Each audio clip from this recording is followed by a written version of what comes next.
So I'm home from my 3 whole hours at work. No, excuse me, 4. Oh, let me not sell myself short.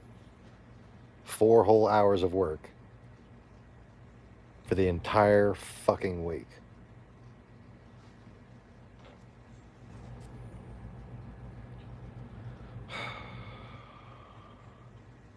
Bummed a cigarette. Bummed a couple cigarettes.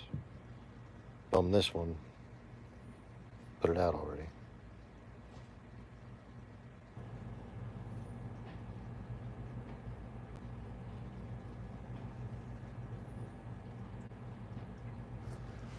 What the hell?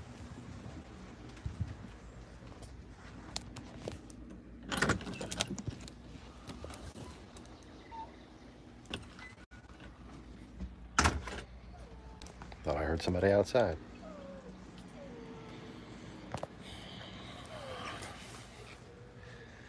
Anyways.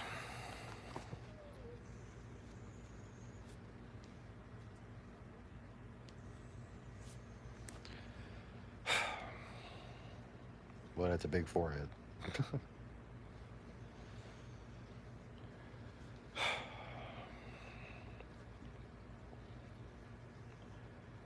It's like I don't even feel like getting undressed. I stopped by the place with the service advisor job, and the owner is still not there.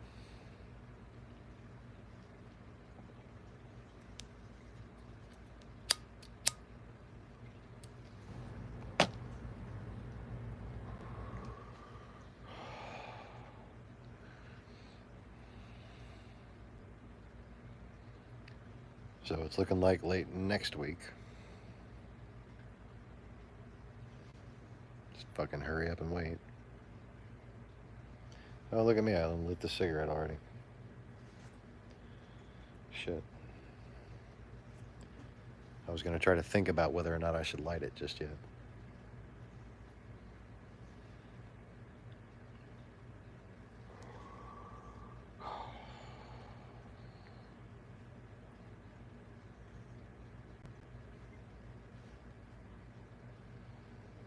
It's a tasty fucking cigarette, I'll tell you that much.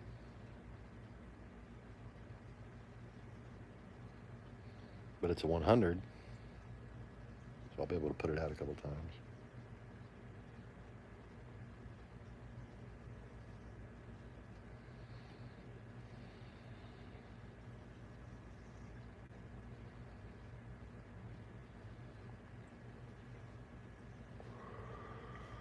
So anyways,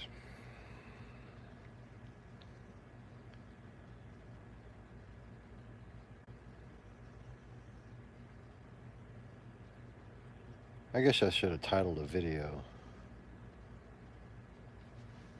War with Iran equals War with Russia.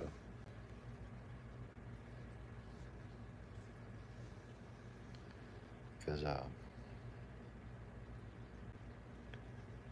it seems to me like we're being tricked into a war with Iran. Iran is Russia's best friend in the fucking Middle East.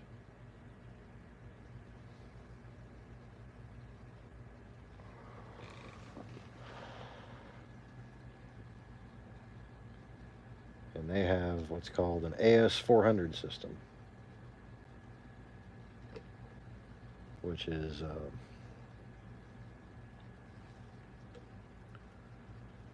supersonic surface-to-air missiles that come 4 per launcher,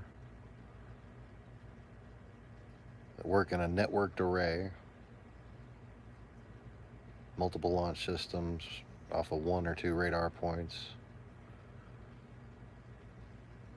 and they're trained and adapted to resisting wild weasel missions, so anti-radar attack runs may or may not be very effective.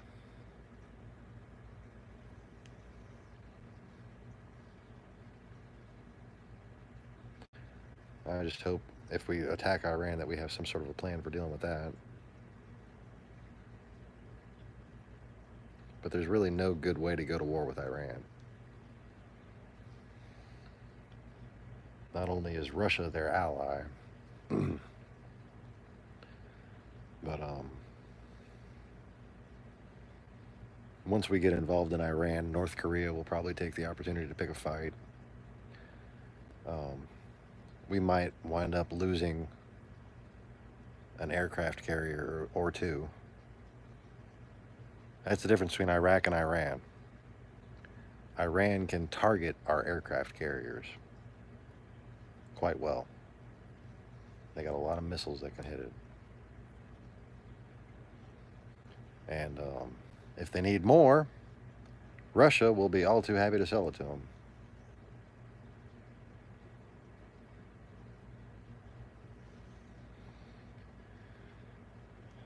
So a week ago,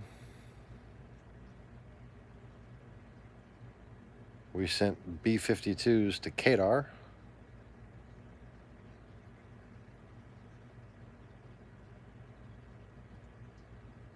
And we're deploying a bunch of Patriot missiles throughout the region because Iran's got ballistic missiles.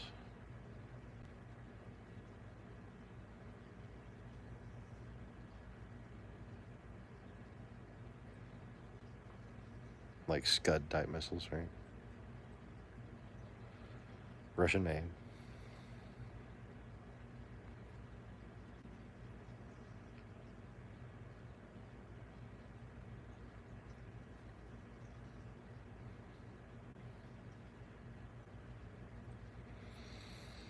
And yeah, I guess I'm gonna go take my monkey suit off.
Still nobody watching, huh?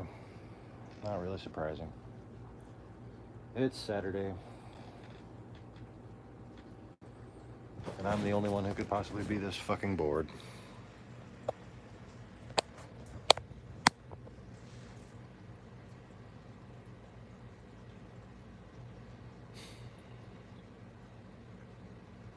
I'm feeling the heartbreak really bad today.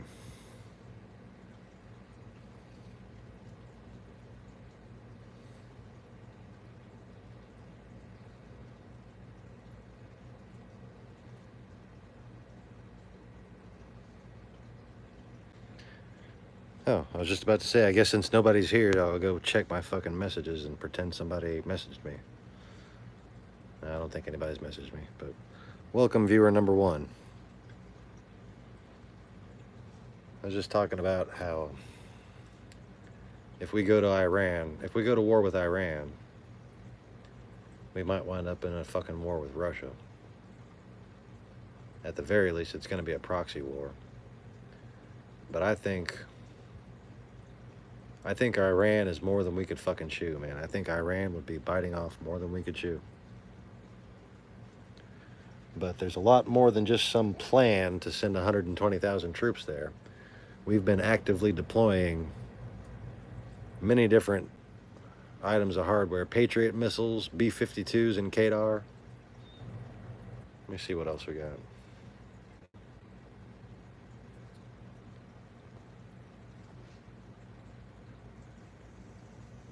Let's go from most recent on defense updates here. Feel free to say hello in the chats. I'd like to hear from somebody.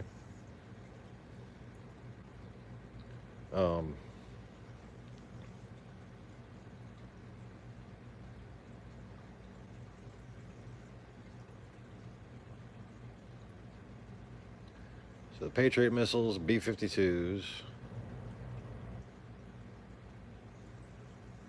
Abraham Lincoln Strike Group, the Carrier Strike Group.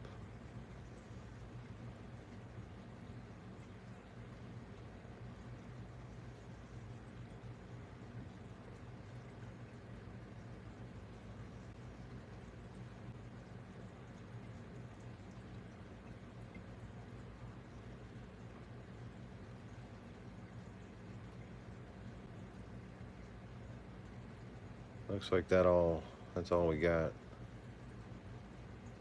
as far as what's just been deployed to the Middle East.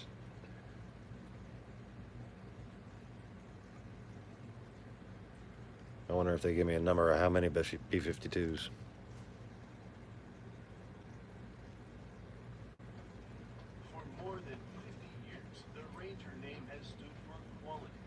So anyways, if you're not a troll, please click the like button.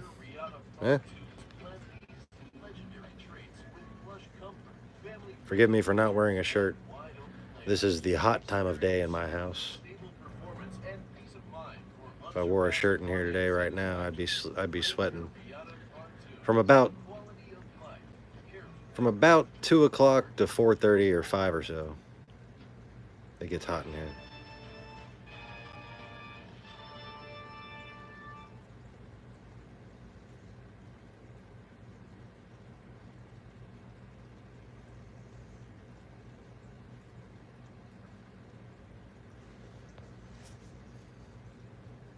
You gonna click the like button for me? My single viewer? Central Command has released images that confirm that B-52H Stratofortress bombers have arrived in Qatar on Thursday night. There are also other bombers that have landed in... Well, whoever you are, thanks for hanging out anyways, even if you don't like me. The U.S. Air Force have stated that the aircraft are part of the 20th Bomb Squadron of Barksdale. How many? Did he say how many?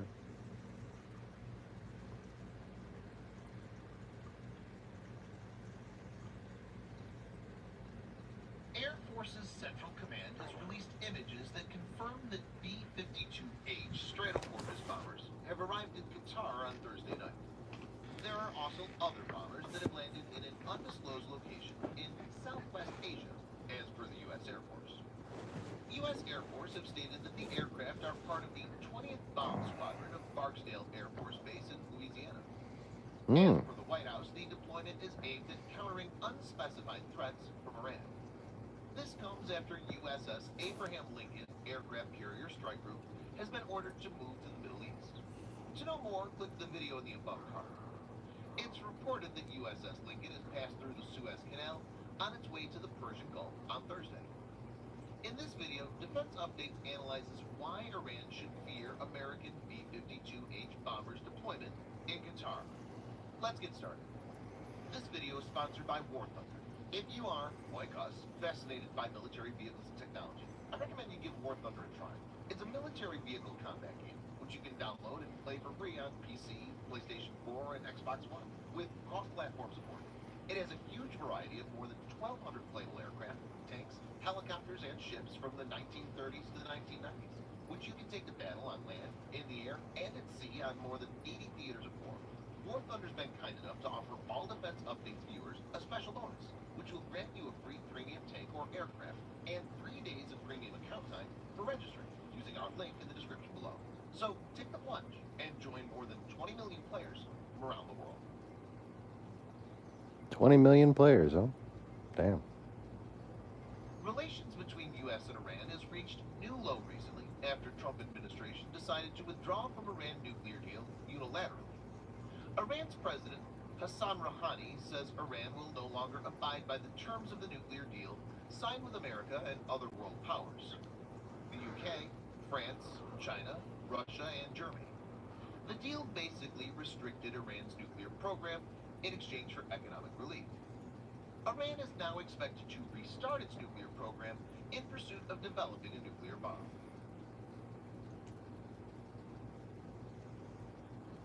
The Boeing B-52 Stratofortress is an American long-range, subsonic, jet-powered strategic bomber. The B-52 was designed and built by Boeing, which has continued to provide support and upgrades. It's been operated by the United States Air Force since the 1950s. Superior performance at high subsonic speeds and relatively low operating costs have kept the B-52 in service despite the advent of more advanced aircraft, including the variable geometry B-1B Lancer and the stealth B-2 Spirit. After being upgraded between 2013 and 2015, it's supposed to serve into the 2040s.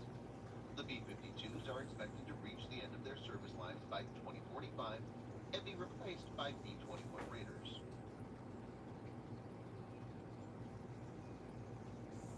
B-52 is powered by Pratt & Whitney turbojet engines.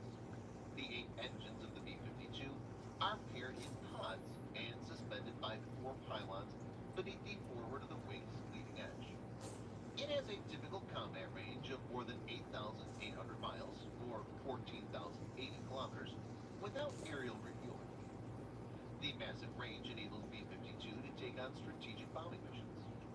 The powerful engines also enable B-52 to carry up to 70,000 pounds, or 32,000 kilograms, of weapons, which is significantly higher than 50,000 pounds of payload capacity of B-2 Spirit and B-1B bomber.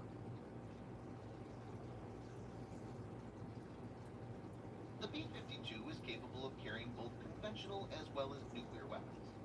The ability to carry up to 20 AGM-69 SRAM nuclear missiles was added to G and H models starting in 1971. To further improve B-52's offensive capability, U.S. military planners decided to induct a more potent air-launched cruise missile to replace the AGM-69 SRAM. After testing of both the Air Force-backed Boeing AGM-86 and the Navy-backed General Dynamics AGM-109 Tomahawk, the AGM-86B was selected for operation for the B-52. A total of 194 B-52Gs and Hs were modified to carry AGM-86s, carrying 12 missiles on underwing pylons, with 82 B-52Hs further modified to carry another 8 missiles on a rotary launcher fitted in the bomb bay. The AGM-86 is a subsonic air-launched cruise missile. This missile was developed to increase the effectiveness and survivability of the Boeing B-52 bomber, as the missile can be fired from standoff ranges. In combination, the missile dilutes an enemy's forces and complicates air defense of its territory. All variants of the AGM-86 missile are powered by a Williams F-107 turbofan jet engine that propels it at sustained subsonic speeds and can be launched from aircraft at both high and low altitudes. The missile deploys its folded wings, tail services, and engine inlet after launch. Sophisticated guidance makes the missile very accurate. It has a range of 1,100 to 2,400 kilometers, depending on variant. This enables the B-52 to launch it far off from the target. As stated earlier, a single B-52 can launch up to 20 of these missiles. Hence, an enemy force could have to counterattack more than one missile at a time, making them very difficult to intercept. The enemy's defenses are further hampered by the missile's small size and low altitude flight capability, which makes them difficult to detect on radar and intercept. The missile deploys W-80 thermonuclear warhead.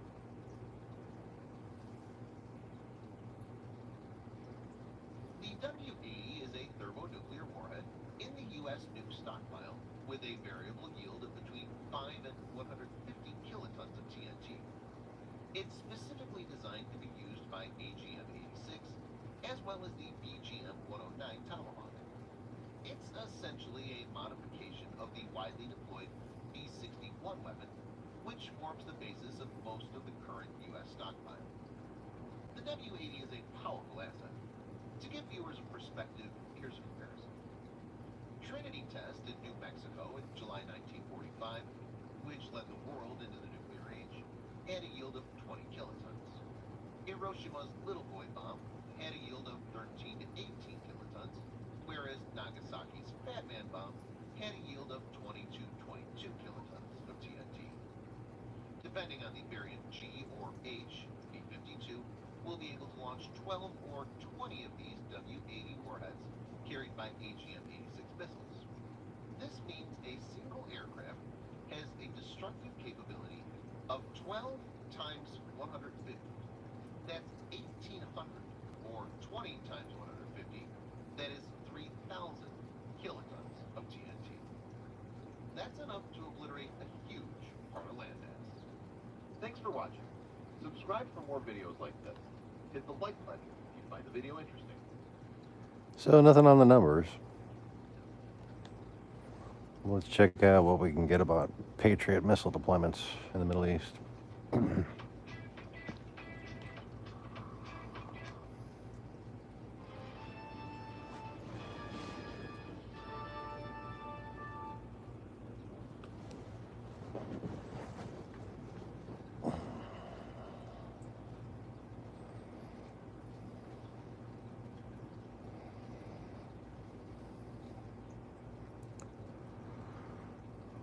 The Pentagon said the U.S. will move a Patriot missile battery into the Middle East to counter threats from Iran. The U.S. National Security Advisor, John Bolton, had stated earlier that there is troubling and escalatory indications and warnings, but did not explain what they were. As of now, no specific information was provided officially by Department of Defense, but there is indication that Iran may be making its short-range missiles ready for use. Relation between the U.S. and Iran has deteriorated massively, and tensions have risen sharply in the Middle East. Crude oil prices have seen erratic swings, and global financial market is now on tenterhooks. America has already deployed USS Abraham Lincoln Aircraft Carrier Strike Group and B-52H Stratofortress bombers. Viewers can check those videos from above cards. Now, Patriot will get added to the list. In this video, Defense Updates analyzes why the U.S. is deploying Patriot air defense system in Middle East to counter Iran. Let's get started. This video is sponsored by the free-to-play military vehicle combat game, War Thunder. We talk a lot about military vehicles on this channel, but what about trying them out for yourself? In War Thunder, you can choose from more than 1,200 playable vehicles, from the 1930s to the 1990s, and go to battle on more than 80 theaters of war. You can fly aircraft, helicopters, drive tanks, and command ships of all types and sizes, which have been carefully recreated from their real-world counterparts. It's available as a free download on PC, PlayStation 4, and Xbox One, with cross-platform support. So grab your friends and give it a try. All viewers of Defense Updates that register using the link in the description below will also get a free premium tank or aircraft, and 3 days of premium account time as a bonus. Looks like a pretty cool game. Officials speaking on condition of anonymity have indicated the move was based on intelligence inputs that indicate Iran had deployed short-range ballistic missiles onto small boats called dhows along its shore. These assets are deployed by the Revolutionary Guard, which is the most well-trained and well-equipped branch in Iran's forces. It's interesting to note that last month, President Trump designated the Revolutionary Guard Corps as a terrorist organization. Senior Iranian Revolutionary Guard commander recently said that the United States military presence in the Gulf is a target and opportunity. Combined with other intelligence, the situation points to the direction that Iran is mobilizing forces that could put American bases, commercial vessels, and allies at risk. As per reports, sending a Patriot battery to the area was under discussion and was part of the initial request made by Pentagon's U.S. Central Command. This has been approved, keeping in view the emerging threat perception. Iran has a wide variety of cruise missiles, such as Nasir-1, Meshkat, and Noor. Some of these are estimated to have a range of about 1,250 miles or 2,000 kilometers and have anti-ship capability. Iran also has 300 short-range ballistic missiles, including Iranian-made Shahab-1, Scud-B, Shahab-2, Scud-C, as well as Tandar-69, CSS-8. The American Patriot air defense system is an all-weather, tactical, mobile air defense system. It's manufactured by defense contractor Raytheon and entered service in 1981. It's seen many upgrades since then, and the capability has improved a lot since the initial variant. The system has the ability to defend against cruise and ballistic missiles, drones, as well as different types of aircraft. Patriot systems have been sold to many countries like the Netherlands, Poland, Germany, Japan, Israel, Saudi Arabia, and Kuwait, to name a few. The Patriot system is expected to remain in the service until at least 2040. The latest variant of the Patriot is the PAC-3. The Patriot PAC-3 uses a passive electronically scanned array radar.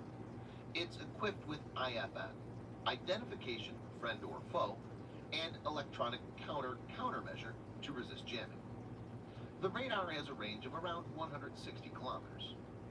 Patriot PAC-3 introduced the new MIM-104F missile, which is also referred as the PAC-3 missile. It has reduced size compared to previous Patriot missiles and is more maneuverable. The Patriot missile uses a tracked via missile TVM guidance system. After the missile is launched, mid-course guidance is provided by the Mobile Control Center, which uses the radar to direct the missile towards the target. In the terminal phase, the missile acquires the target and relays the info to the Mobile Control Center, which performs the final course correction calculations and sends it back. The missile uses hit-to-kill strategy, though it has small, high-fragmentation warhead to enhance the kill probability. The warhead is known as Lethality Enhancer, has 24 tungsten fragments, which are launched in radial direction, increasing the probability of interception. For aerial targets like aircrafts and drones, Patriot MIM-104F missile has engagement range of 160 kilometers, whereas for ballistic missile it has range of about 30 kilometers. The deployment time for Patriot is 30 minutes.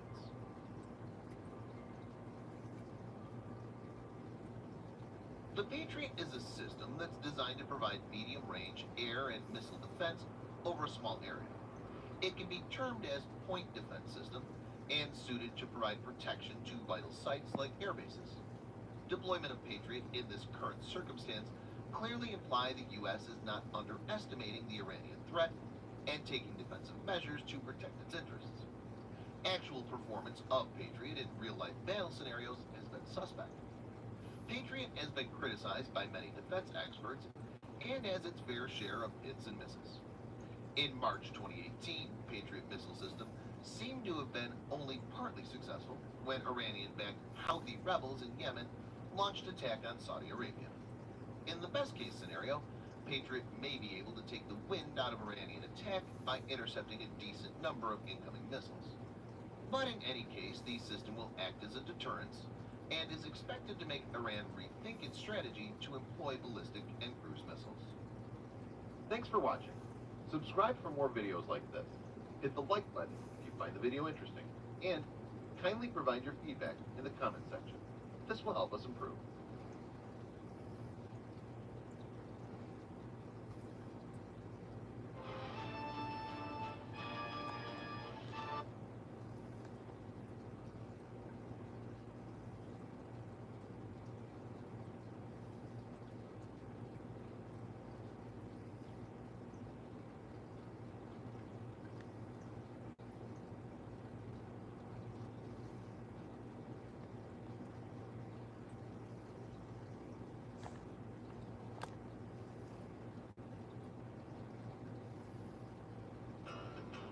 Typically, a good indicator whenever your brakes need to be checked is noise or pulsation. If you're hearing a lot.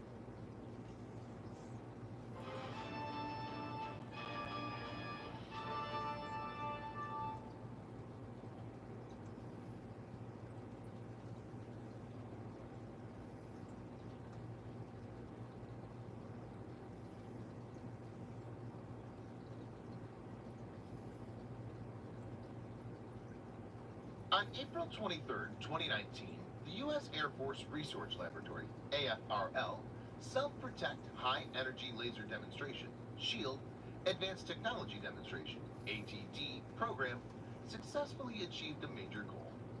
A laser developed as part of the program has shot down several air-launched missiles in flight. U.S. Air Force officials said the test was conducted at the White Sands Missile Range in New Mexico. The SHIELD program is intended to protect aircraft from incoming missiles. Viewers may note that the U.S. Air Force contracted Lockheed Martin to manufacture the laser in 2017. It's a game-changing technology in a true sense and will transform the way air combats are fought in the future. In this video, Defense Updates analyzes America's Self-Protect High Energy Laser Shield Demonstrator, SHIELD, that shot down incoming missiles. Let's get started. This video is sponsored by War Thunder. If you are, like us, fascinated by military vehicles and technology, I recommend you give War Thunder a try. It's a military vehicle combat game, which you can download and play for free on PC, PlayStation 4, and Xbox One, with cross-platform support. It has a huge variety of more than 1,200 playable aircraft, tanks, helicopters, and ships from the 1930s to the 1990s, which you can take to battle on land, in the air, and at sea on more than 80 theaters of war. War Thunder's been kind enough to offer all Defense Updates viewers a special bonus, which will grant you a free premium tank or aircraft and 3 days of premium account time for registering using our link in the description below. So take the plunge and join more than 20 million players from around the world.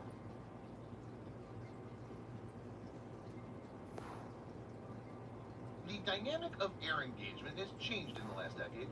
Countries like Russia and China are fielding highly sophisticated air defense systems and are in the process of deploying fifth-generation fighter jets. In this situation, American fourth as well as fifth-generation fighters will find it difficult to penetrate the rival's airspace. Increasing powerful air defense systems could be able to detect, track, and engage even the most stealthy jet, like the F-22 Raptor, in the future. The Russian S-400 is at the forefront of this. The powerful main radar of S-400, which has a range of 600 kilometers, is complemented by target acquisition radars like 67N6 Gamma D and 9N6 Protivnik G radars in L-band, Nebo SVU in the very high frequency band, and Nebo M and Zibu M in multiband. Nebo SVU and Zibu M is touted to have the ability to detect stealth aircraft. The radars are highly resistant to jamming and hence are hard to disable using electronic warfare. The situation gets grimmer in case of F-35 Lightning II, which will be most numerous fifth-generation fighter that will be available to NATO and American allies. Unlike the F-22 Raptor, F-35 has many compromises. F-35's airframe is not as stealthy as the one on the F-22 Raptor. Against X-band radars, it's only stealthy from the front and the rear.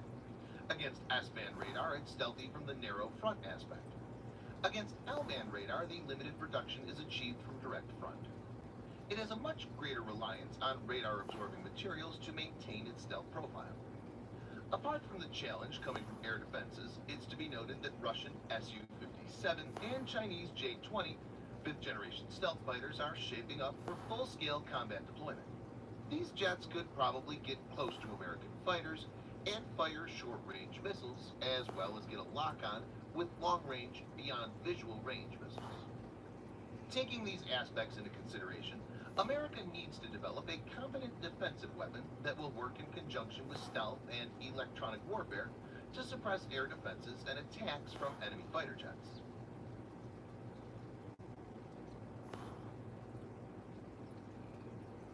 The SHIELD program is developing a directed energy laser system that will act as a demonstrator for a self-defense system that could eventually enable aircraft to protect themselves from surface-to-air, SAM, and air-to-air, AAM, missiles. The system could be deployed as an add-on pod in the future. The test demonstrated the ability of the laser developed under SHIELD system to neutralize incoming missiles. The exact number of missiles that have been downed is not made public for security reasons. Dr. Kelly Hammett, director of AFRL's Directed Energy Directorate, said this critical demonstration shows that our directed energy systems are on track to be a game changer for our warfighters.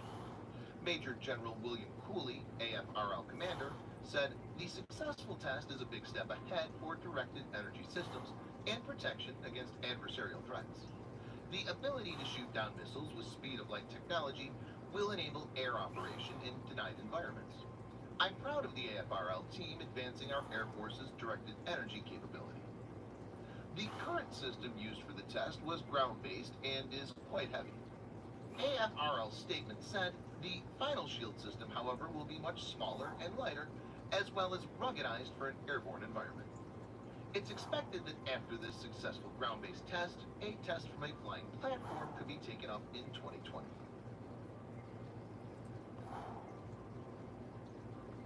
Lasers have some very important advantages. The speed of light enables them to hit their targets almost instantaneously. Laser weapons also don't need to carry ammunition like traditional systems, and hence they'll be able to take out a much larger number of threats, constrained only by the power supply limit of the platform. This is not the first time the American military has tested laser weapons. In 2010, the Air Force mounted and fired off a megawatt-class chemical laser from a modified Boeing 747. Things have changed since then, and instead of unstable chemical laser used for that experiment, solid-state lasers are now being used. Another test with LAWS was conducted in 2014. Laser Weapon System, or LAWS, is a directed energy weapon developed by the United States Navy. It will act as a short-range, self-defense system against drones and boats. Having a cost of less than $1 per shot, it's a very cost-effective solution. But missiles are much harder to neutralize when compared to drones and boats, as they're much faster, and the laser has very limited time to focus its energy on it. So this demonstration is an excellent achievement. There's still a complex technical challenge to miniaturize the current prototype so that it can be fitted onto military aircraft. But with constant funding and efforts being made, things are expected to fall into place slowly. It's to be noted that AFRL is leading the program to stop ground-to-air and air-to-air anti-aircraft missiles, whereas Missile Defense Agency, MDA, is studying the feasibility of using high-energy laser mounted on an F-35 to knock down ICBMs. It's expected that the result of this study will be available by the end of this year. Overall, it can be said that America seems to be winning the laser weapons race as of now. Thanks for watching. Subscribe for more videos like this. Hit the like button if you find the video interesting. And kindly provide your feedback in the comment section. This will help us improve.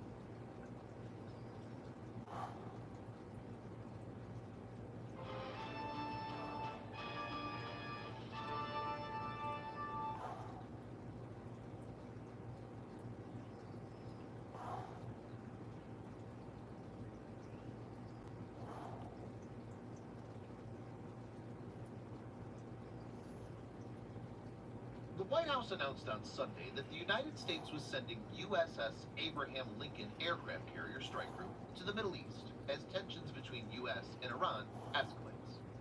John R. Bolton, the National Security Advisor, in a statement released Sunday night, stated that the action is being taken because of troubling and escalatory indications and warnings related to Iran.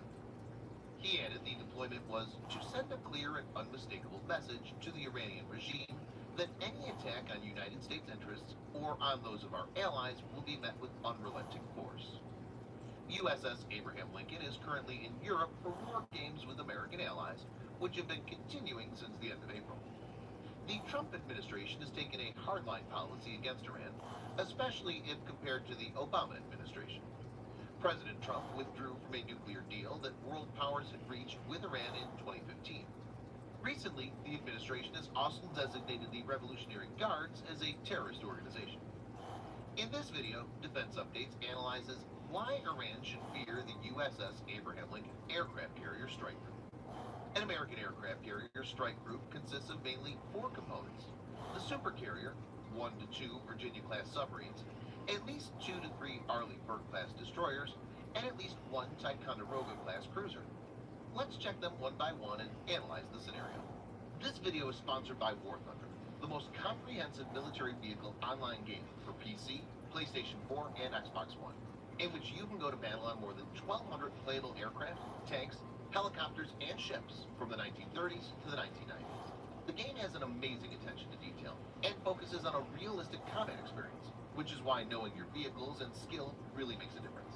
It's easy to get into, and all you need to play is nothing more but your mouse and keyboard, or controller. Immerse yourself in cross-platform combat with more than 20 million other military vehicle enthusiasts from all over the world. Download and play War Thunder for free using the link in the description below. And also get a free bonus tank or aircraft and 3 days of premium account.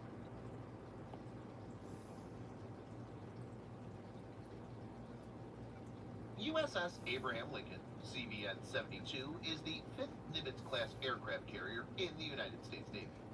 The Nimitz-class supercarriers are a class of 10 nuclear-powered aircraft carriers in service with the United States Navy. The lead ship of the class is named for World War II United States Pacific Fleet Commander, Fleet Admiral Chester W. Nimitz. Nimitz-class aircraft carriers were designated to be improvements on previous U.S. aircraft carriers, in particular the Enterprise and Forrestal class. USS Abraham Lincoln was built in Newport News Shipbuilding Company. The ship was launched on the 13th of February, 1988, and commissioned on the 11th of November, 1989. USS Abraham Lincoln is one of the largest vessels constructed.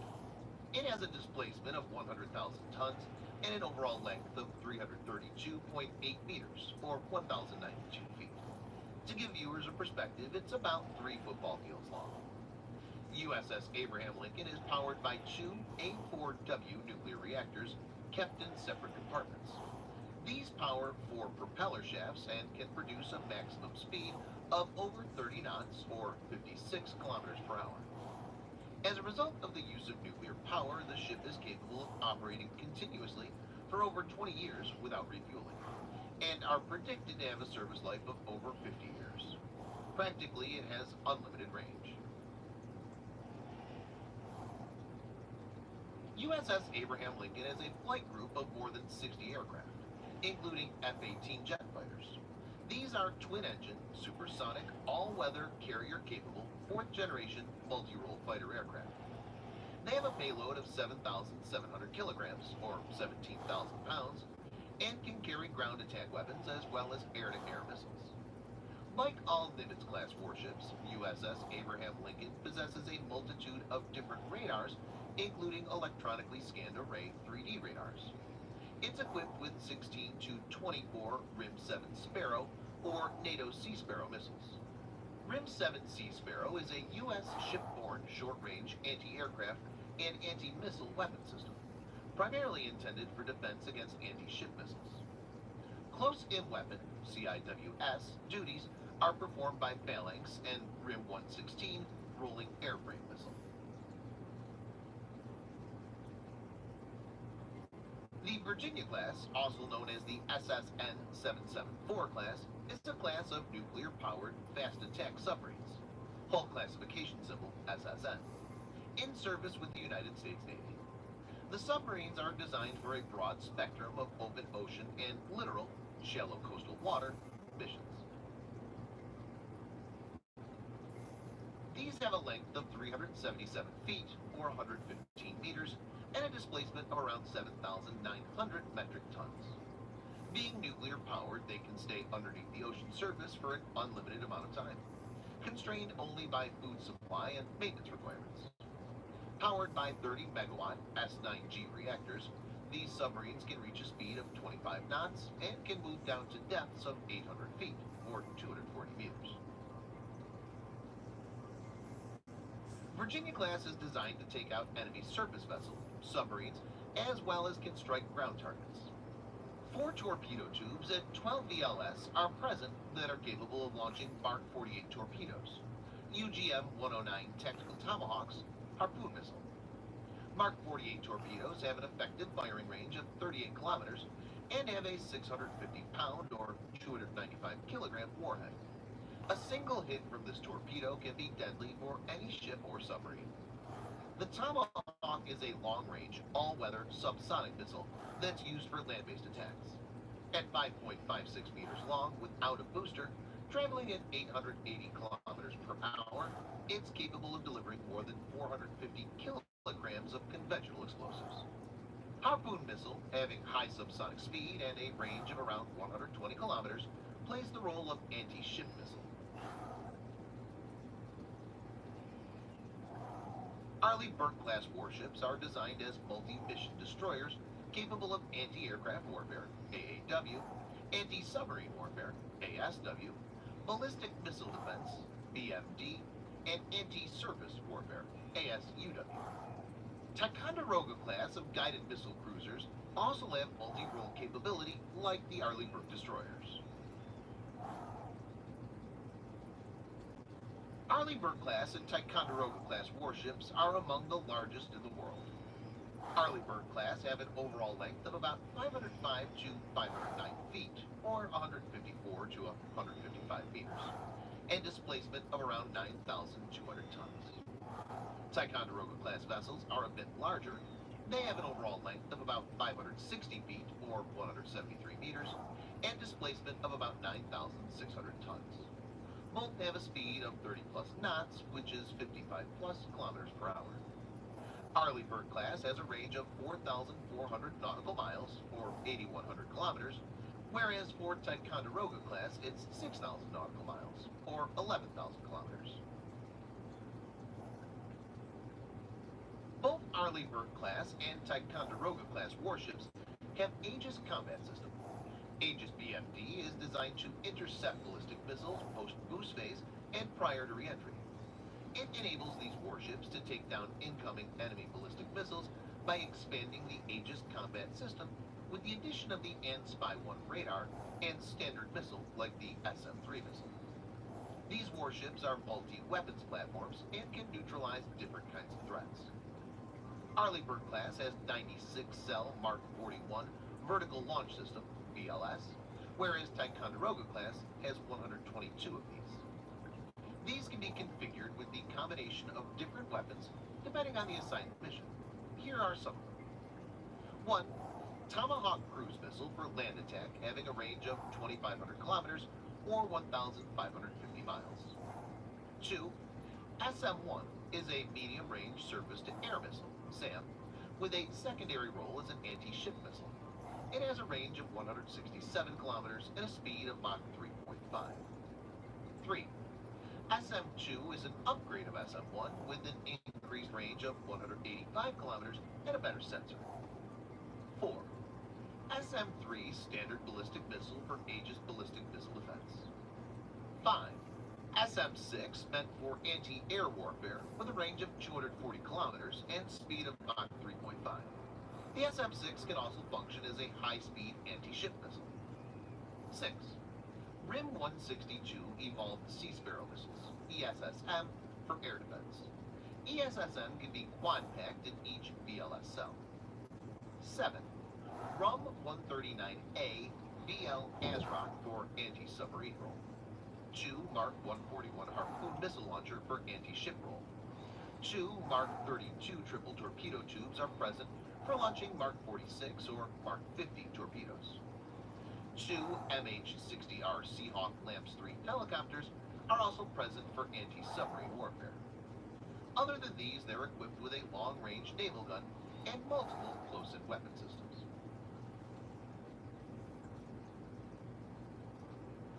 Iran's only chance against an American carrier group is asymmetric warfare. This can include attack using speedboats and Qatar missiles. While the threat that small boats pose to major warships has been apparent for some time, the Pentagon's Millennium Challenge 2002 exercise brought the issue to mainstream attention. In that controversial exercise, small, fast boats carrying suicide payloads inflicted heavy damage on U.S. naval forces. But U.S. Navy has updated its strategy to counter these kind of attacks. The Qatar supersonic missile, developed by Iran, has a range of about 185 miles or 300 kilometers. It's self-guided and can maneuver to lock onto a moving target. The missile is cheap, easy to launch, and can be deployed in swarms. But given that an American carrier group has such a vast arsenal of defensive weapons, it's unlikely that these will be able to penetrate the defenses and cause significant damage. Overall, it can be said that the odds are very heavily stacked against Iran. Thanks for watching. Subscribe for more videos like this. Hit the like button if you find the video interesting. And kindly provide your feedback in the comment section. This will help us improve.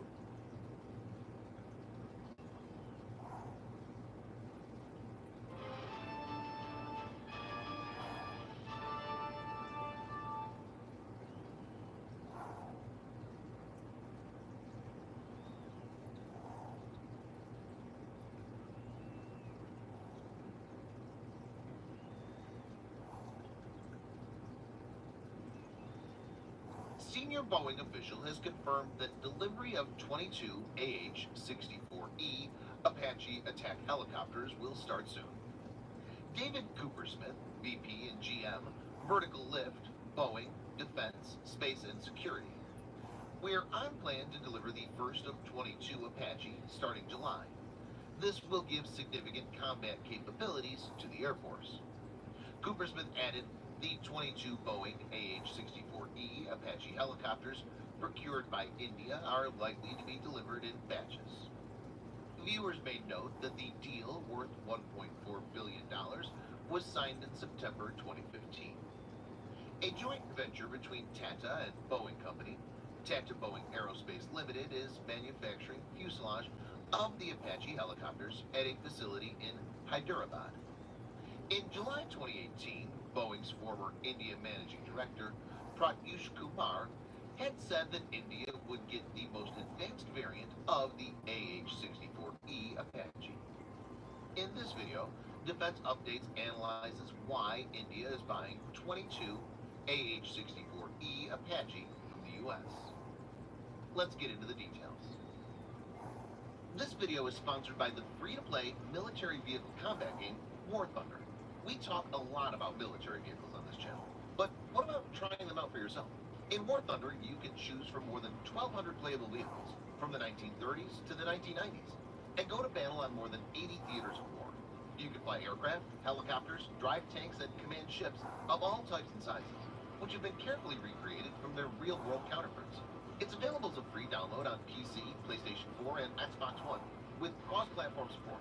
So grab your friends and give it a try. All viewers of Defense Updates that register using the link in the description below will also get a free premium tank or aircraft and 3 days of premium account time as a bonus.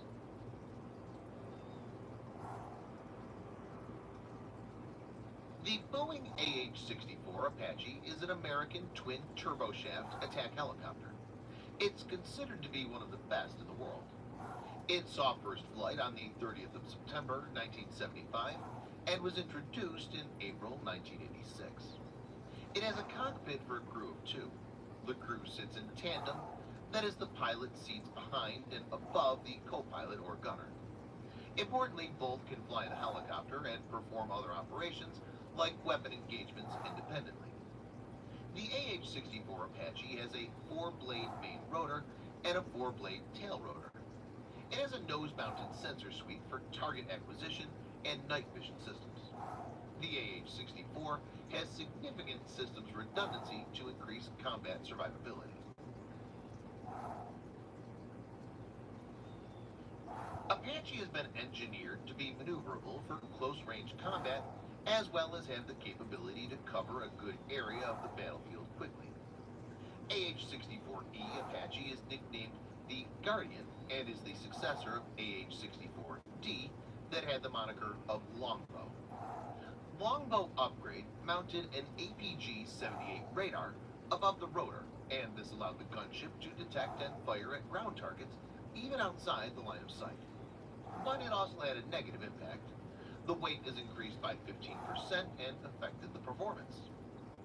Guardian variant is able to regain the lost performance by having a more powerful engine, a better transmission system, and rotor blades made of composite materials that are lighter. The AH-64E variant is powered by General Electric T700 701D engine that produces 1,994 shaft horsepower. That's 1,487 kilowatts. It has a maximum speed of 158 knots, or 182 miles per hour, 293 kilometers per hour. AH-64E has an operational range of 257 nautical miles, that's 295 miles, or 476 kilometers. As per reports, the loitering time has also increased by more than 50%. One of the important aspects that led India to acquire it was an excellent surface ceiling, since India's border with Pakistan and China are at high altitude. The AH-64 has a maximum vertical rate of climb of 1,775 feet per minute, that's 541 meters per minute, and a surface ceiling of 21,000 feet, or 6,400 meters. One of the revolutionary features of the Apache is its helmet-mounted display called the Integrated Helmet and Display Sighting System, or IHADS. Various sensors and avionics allow for target detection in day and night. There's also passive infrared countermeasures and GPS.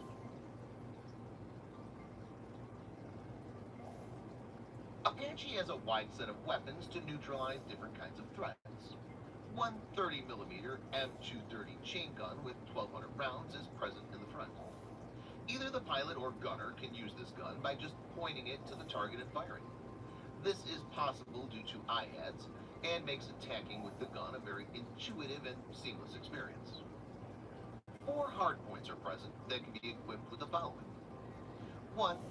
The Hydra 70 rocket, which is a 2.75-inch fin-stabilized unguided rocket. It's mainly used for air-to-ground attack.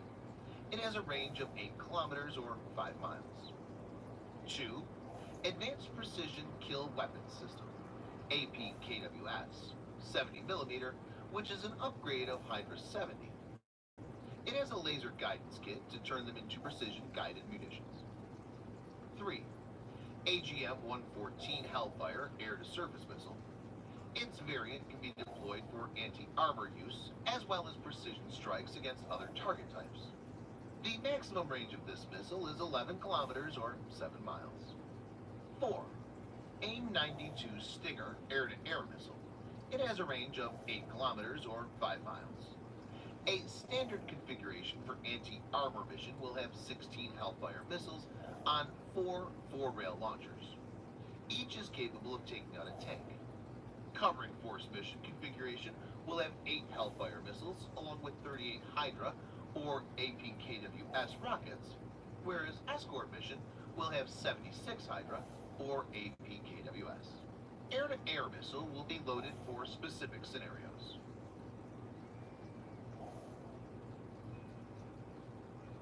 Apache as a platform is a proven one and has seen action in many theaters of war. Apache helicopters will enable the Indian forces to target ground and aerial threats both on the eastern and western borders of the country.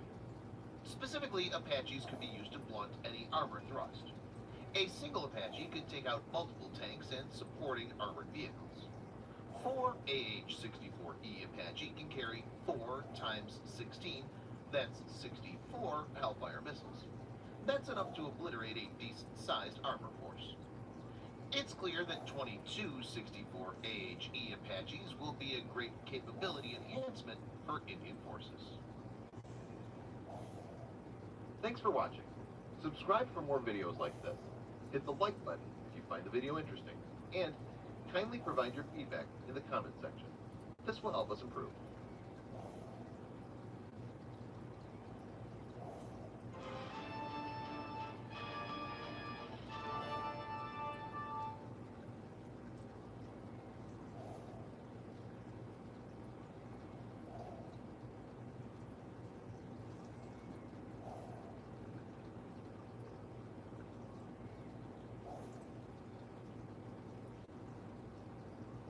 On April 23, 2019, a new submarine, Belgorod, has been launched by Russia from Sevmash shipyard in Severodvinsk in northern Russia, which is in the White Sea. According to state-run media outlet TASS, President Putin watched the ceremony via a television link-up. Construction will now continue with the boat in the water, and the Russian Navy is expected to formally commission the submarine sometime in 2020. The massive Soviet-era Typhoon class had held the record for the longest submarine for almost 4 decades.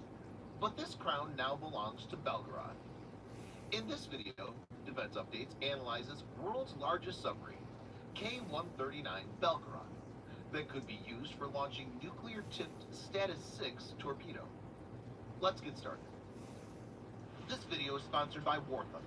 If you are, like us, fascinated by military vehicles and technology, I recommend you give War Thunder a try. It's a military vehicle combat game, which you can download and play for free on PC, PlayStation 4, and Xbox One, with cross-platform support. It has a huge variety of more than 1,200 playable aircraft, tanks, helicopters, and ships from the 1930s to the 1990s, which you can take to battle on land, in the air, and at sea on more than 80 theaters of war. War Thunder's been kind enough to offer all Defense Updates viewers a special bonus, which will grant you a free premium tank or aircraft, and 3 days of premium account time for registering, using our link in the description below. So take the plunge and join more than 20 million players from around the world.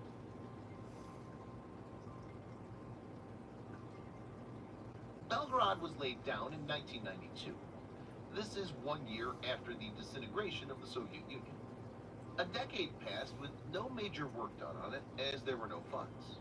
The hull basically lay unfinished. In 2010, Russia decided to convert it into a special project submarine, and the process was officially kicked off in 2012. Belgorod is basically a modified E Oscar II class guided missile submarine, also known as Project 949 AMs. This will be a one-off vessel, and the actual role of this submarine is shrouded in mystery.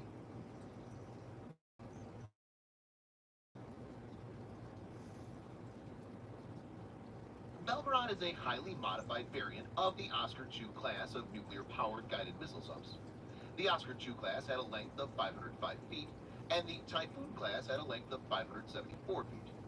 Belgorod has been lengthened from 505 feet to 604 feet, making it the longest sub in the world. Oscar II class in its original form had a very wide body. This was done so that it could accommodate 24 P-700 Granite anti-ship cruise missiles between the outer and inner hulls on each side of the submarine. The primary objective of this class was to take out U.S. carrier battle groups with a salvo of this long-range supersonic cruise missile, which is capable of carrying a conventional or nuclear warhead. Viewers may note that P-700 Granite is a massive missile and needs a lot of space. Oscar II class displaces nearly 20,000 tons, but Belgorod is expected to place 30,000 tons. To give a perspective, this is 50% greater than the U.S. Navy's Ohio-class ballistic missile submarines, and significantly more than Typhoon class that displaced around 24,500 tons.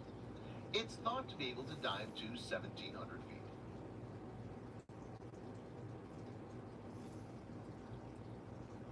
Russia has been tight-lipped regarding the actual purpose of this vessel. This submarine will not carry the P-700 Granite missiles. As per initial reports, the sub will carry a large array of special equipment, including submersibles, ROVs, airlock chambers for divers, and even large pieces of cargo. The cargo could be anything. For example, self-contained nuclear generators that could power sensors in the seabed for an almost unlimited amount of time. These sensors could be used to monitor NATO subs and ships remotely. Another possibility is that the sub will have special equipment for electronic warfare that could be used to tap fiber optic communications cable, which are located down in the seabed. It may also accommodate some tools that could be used to cut off these cables.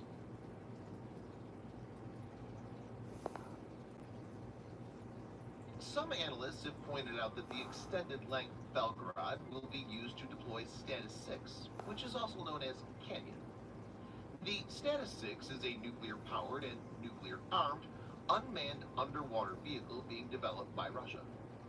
The first public report about the Canyon was in September 2015 and cited Pentagon sources. On November 10th, the Russian television station NTV accidentally showed a document in the hand of a Russian general during a report in which Russian President Vladimir Putin denounced American plans concerning defensive missiles. There was debate afterward about whether this was a warning to the West or disinformation. A Pentagon draft nuclear posture review report leaked in January 2018 stated that the Status 6 is a real weapon and is under development. Limited information is available on Status 6. It appears to be a deterrent weapon of last resort.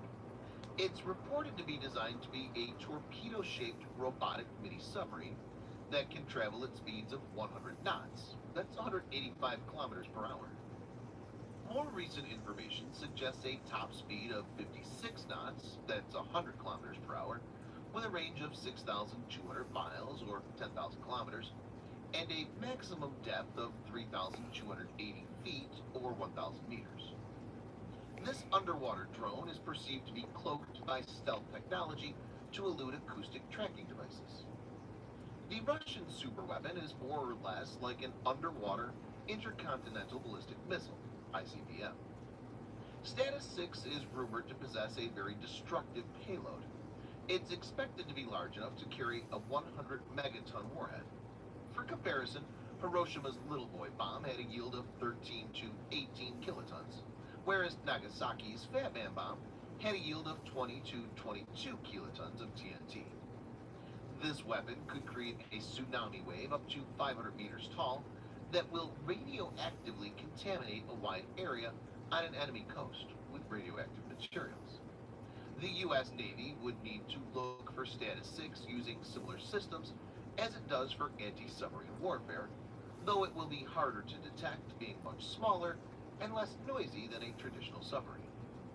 Even if detected, there will be no proper defense, as the weapon will explode if hit by a torpedo, and ultimately there will be nuclear fallout. Belgorod could accommodate Status 6 by having a customized compartment which could be built in the space that's freed up due to the removal of P-700 cruise missiles.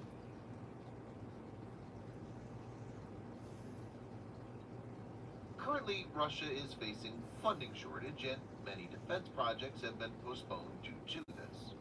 At this time, Russia spending a significant amount of money on an experimental submarine makes sense only when it has very important strategic value. The US and NATO members are developing an anti-missile defense system. Vladimir Putin has said that these will pose a serious threat to global and regional stability, as these will degrade Russian nuclear deterrence. Keeping this in view, Belgorod could actually be used to deploy Status 6. Though Russia is developing offensive systems capable of penetrating the air defenses, the Status 6 could be an alternative mechanism of nuclear offense. Thanks for watching. Subscribe for more videos like this. Hit the like button if you find the video interesting. And kindly provide your feedback in the comment section. This will help us improve.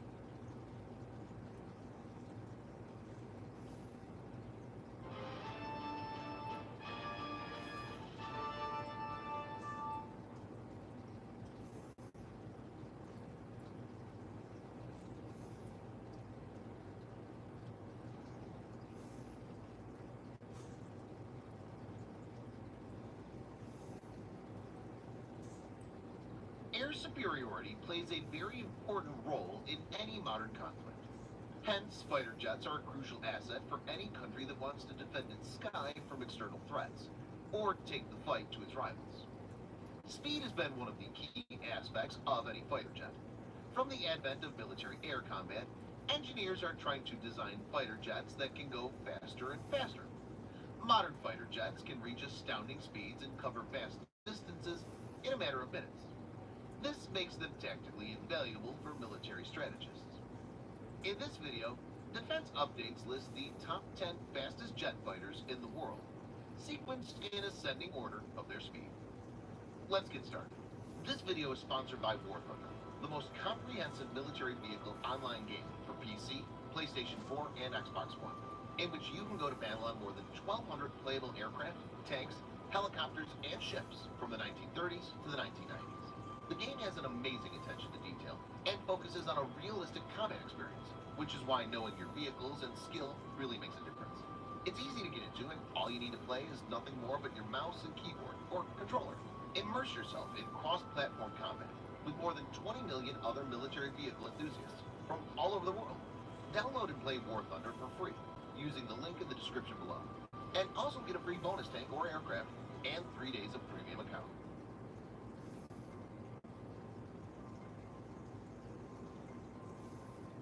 The Chengdu J-10 is Chinese multi-role combat aircraft designed by the Chengdu Aircraft Corporation of China. It's currently the fastest jet produced by China, and People's Liberation Army Air Force is its primary user. J-10 was designed in response to the introduction of MiG-29 and Su-27 by the Soviet Union, and deployment of F-15 and F-16 by the United States. It was initially supposed to be an air superiority fighter, but design changes were made to give it multi-role capabilities. Work on the jet started in 1988 and was flown for the first time in 1998.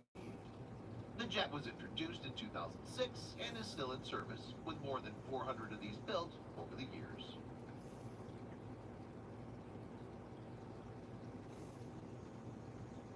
The Mirage 2000 is a multi-role fighter jet developed by Dassault Aviation of France. Works on it started in the mid-1970s. The first test flight was done in 1978. French Air Force received its first Mirage 2000s in 1984.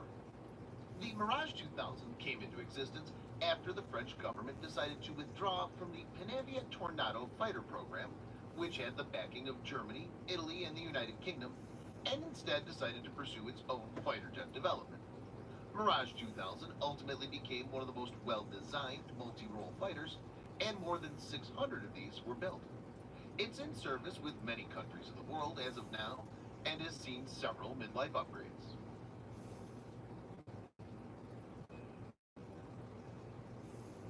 Sukhoi 57, also known as PAK-FA or T-50, is the first fifth-generation jet fighter to be developed by Russia. The fighter jet is a direct competitor to American F-22 Raptor and F-35 Lightning II. Its first flight took place on the 29th of January 2010. Though the Russian Air Force was supposed to receive the fighter earlier, it ultimately got them in 2018. The delay mainly occurred due to the funding problem and engine development issues. The Su-57 program had India's financial backing, but India later pulled out due to requirement mismatch. The fighter saw limited combat deployment in Syria. Currently, it's still being optimized and several issues are being sorted out, like engine reliability.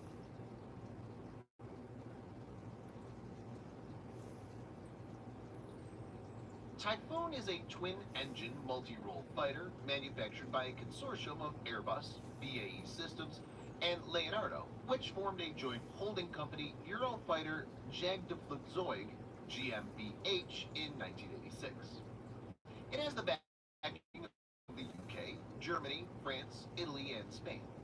Initially, France was also part of the venture, but later left due to a dispute over operational requirements and design principles. The first flight of the jet took place on the 27th of March, 1994, and it entered service in 2003. The Typhoon was designed as an air superiority fighter and is considered to be one of the most agile jet fighters in the world. Several enhancements to the jet has made it a more capable multi-role fighter with the ability to carry out complex ground attack missions. Typhoons first saw action when it was used for airstrikes on Libya in 2011.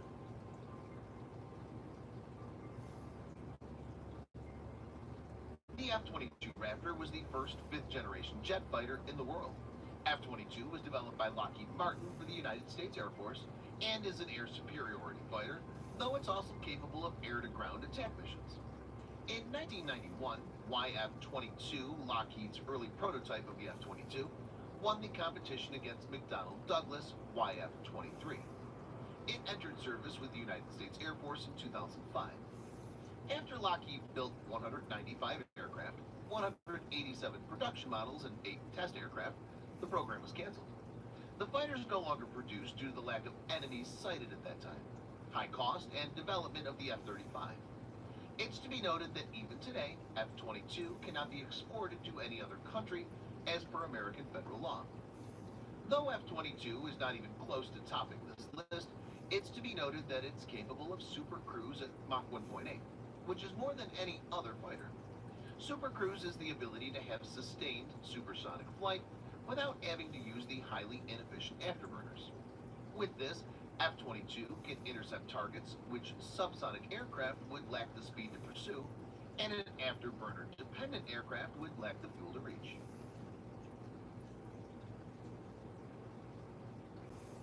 In 1969, Soviet intelligence got the know about the impending introduction of a new fighter by America, which was the F-15. They realized that the fighters in their arsenal won't be able to tackle the new American jet, and hence wanted to have a solution for this threat. To meet the challenge, they decided to pursue two fighters, a lightweight one, which came to be known as the MiG-29, and a heavy fighter, which was the Su-27. The Sukhoi Su-27 was designed in the 1970s by Sukhoi Design Bureau, and it first flew in 1977. Due to numerous design changes and issues, the fighter was delayed and was introduced to the Soviet Air Force in 1985. It was well taken by the pilots and became one of the most successful jets coming out of the Soviet Union. Sukhoi has built over 800 of these jets, and several countries have bought them and are using them as of now. During the Vietnam War, U.S. military realized that it needed a lightweight, agile jet for air-to-air combat when faced by Soviet jets, which were more suited for that kind of role. After requirements were finalized and the competition was held, United States Air Force chose McDonnell Douglas to manufacture the fighter, which was named F-15. F-15 was tested for the first time in 1972, and American Air Force got them in 1976. But the jet never saw combat in the Vietnam War, as it was too late for it. The war ended in 1975. Nevertheless, it became a very successful fighter, with more than 1,200 being manufactured and many countries buying it. The F-15 Strike Eagle is derived from the F-15 Eagle. Unlike the F-15 Eagle, which was designed for air superiority, F-15 Strike Eagle was designed to be a multi-role fighter. F-15 Strike Eagle added air-to-ground strike capability, which was not present in the F-15 Eagle, apart from other various improvements. The Strike Eagle was not intended to replace the Eagle, but was meant to replace the F-111. F-15 Strike Eagle was pitted against the General Dynamics F-16XL design for the contract, and it won after a thorough evaluation was conducted between 1981 to 1983. In 1986, it was tested for the first time, and United States Air Force received the first fighter jets in 1988.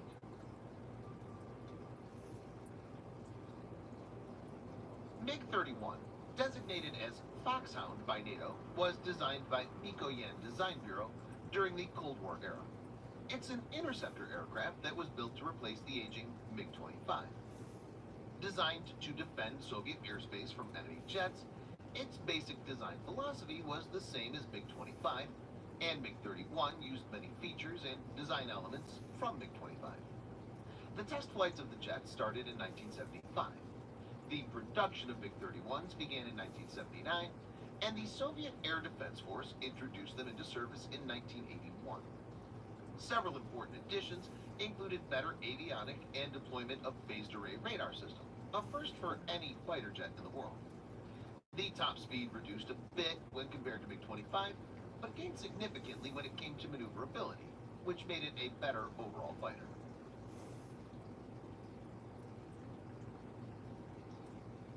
During the Cold War period, the Soviet Union needed a fighter that could defend its vast airspace from NATO fighters and bombers. The MiG-25, designated as Foxbat by NATO, was designed to fulfill that need. MiG-25 was an interceptor with a secondary role of reconnaissance aircraft. It was supposed to be scrambled into action if enemy jets were detected above the Soviet airspace. This is why great importance was given to speed, and unlike other Soviet jets, maneuverability took a back seat when the fighter was envisioned. It was the last aircraft designed by Mikhail Gurevich. The MiG-25 was first tested in 1964. After initial testing, the fighter entered service in 1970. It saw production from 1964 to 1984, when more than 1,150 fighters were manufactured. The jet has seen many upgrades over the years and is still in limited service with several countries, including the Russian Air Force. Thanks for watching. Subscribe for more videos like this. Hit the like button if you find the video interesting. And kindly provide your feedback in the comment section. This will help us improve.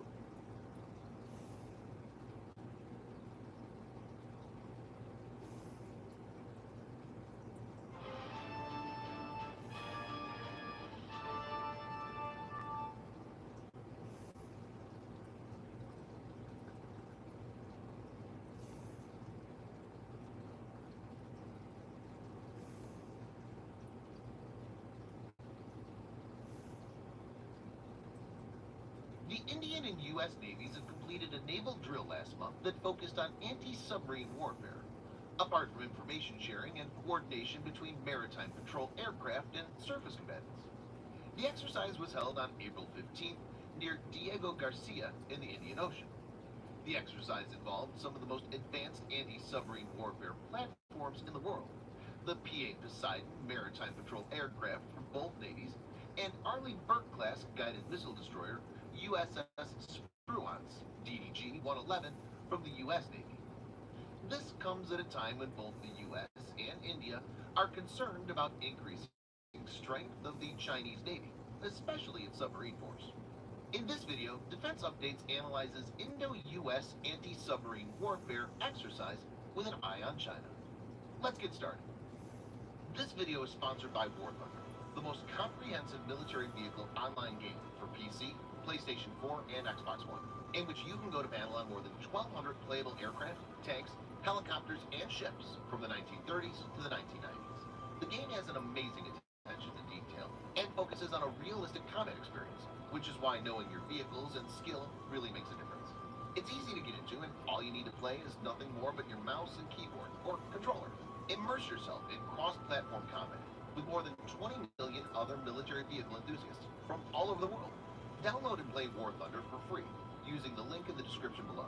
And also get a free bonus tank or aircraft and 3 days of premium account.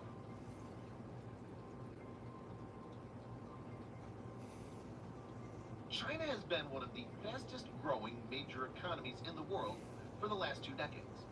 Its economic strength has enabled it to pour in a large number of resources in both men and material in its military. The Chinese military has made huge strides in hardware, both in terms of quality and quantity. Chinese Navy has got a fair share of upgrades and has been moving from being a brown water navy to a blue water navy. Chinese submarine fleet boasts of nuclear-powered ballistic missile submarines, as well as nuclear and conventional-powered attack submarines. Nuclear-powered ballistic missile submarines provide China with second strike nuclear capability.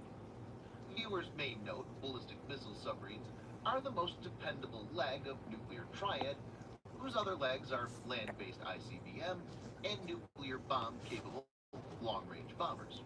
They can roam below the surface of the water, away from the eyes of military satellites and recon aircraft, making them hard to detect and track.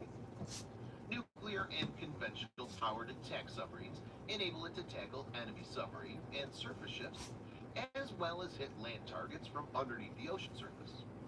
While the Chinese subs are still significantly behind when it comes to acoustic and infrared signature when compared to American counterparts, they are improving with time. Chinese submarines have been spotted in the Indian Ocean, though these have not been frequent. The relation between India and the U.S. has been growing stronger and stronger. The major breakthrough was achieved after the signing of India-United States Civil Nuclear Agreement, which is also known as the 123 Agreement. Similar strategic interest and democratic values have pulled the two countries closer. The common goal of standing against China hegemony in the region has cemented the relationship further. India and U.S. has agreed on 2 vital military agreements, LAMOA and COMCASA, which have long-term strategic impact. LAMOA, or Logistics Exchange Memorandum of Agreement, simplifies logistics sharing. The U.S. Navy plans to deploy 60% of its surface ships in the Indo-Pacific in the near future, instead of having to build facilities virtually from the ground up, as in Afghanistan and Iraq, the U.S. now has the benefit of using Indian facilities. The U.S. has a large number of bases around the world, and this will be strategically very helpful for India. Here's an example to understand it better. Think of a situation where U.S. vessels need fuel and supplies from their Indian counterparts. Instead of having to pay in cash for them, India will simply maintain a ledger balance for the transactions, which is cleared in one go at the end of the fiscal year. Similarly, if an Indian naval vessel suffers a maintenance problem while visiting the U.S. for an exercise, the repairs are done at an American. Dingo, lay down. COMCASA, Dingo. Communications, Compatibility, and Security Agreement, enables interoperations between U.S. and Indian military. Prior to the agreement, the United States had to remove advanced communication equipment from all military platforms sold to India, such as the P-8I. For example, the United States had to place less secure temporary systems on Indian units so the two sides could communicate during bilateral exercises. On a high level, it can be said that the Indo-US relationship has moved into being strategic ties.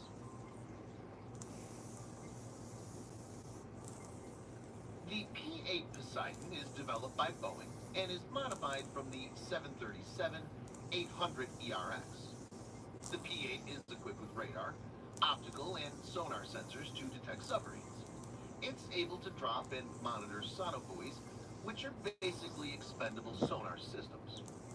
P-8 are armed with anti-ship missiles like the AGM-84 Harpoon and torpedoes like the Mark 54 torpedo, apart from equipping them with sea mines and several types of freefall bombs. P-8A is the American variant, and the U.S. has received delivery of more than 90 of these, with approximately additional 30 on order. P-8I is the customized Indian variant, and India has 8 of these with plans to acquire 16 more. Interestingly, the Indian variant has Telephonics APS-143 Ocean Eye aft radar system and a very advanced magnetic anomaly detector that are not present on the American variant.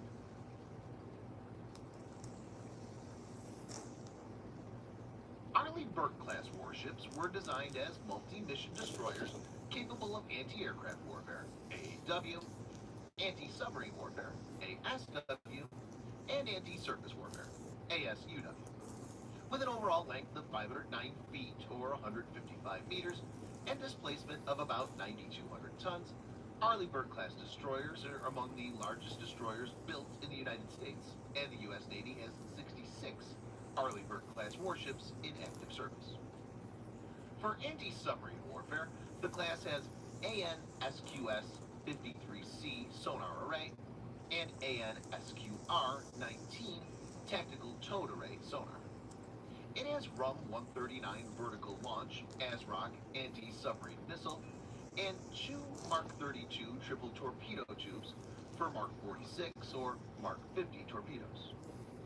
The warship of this class also carries up to 2 MH-60R Seahawk LAMPS 3 helicopters, which has its own ASW capabilities that include the ability to launch different types of torpedoes.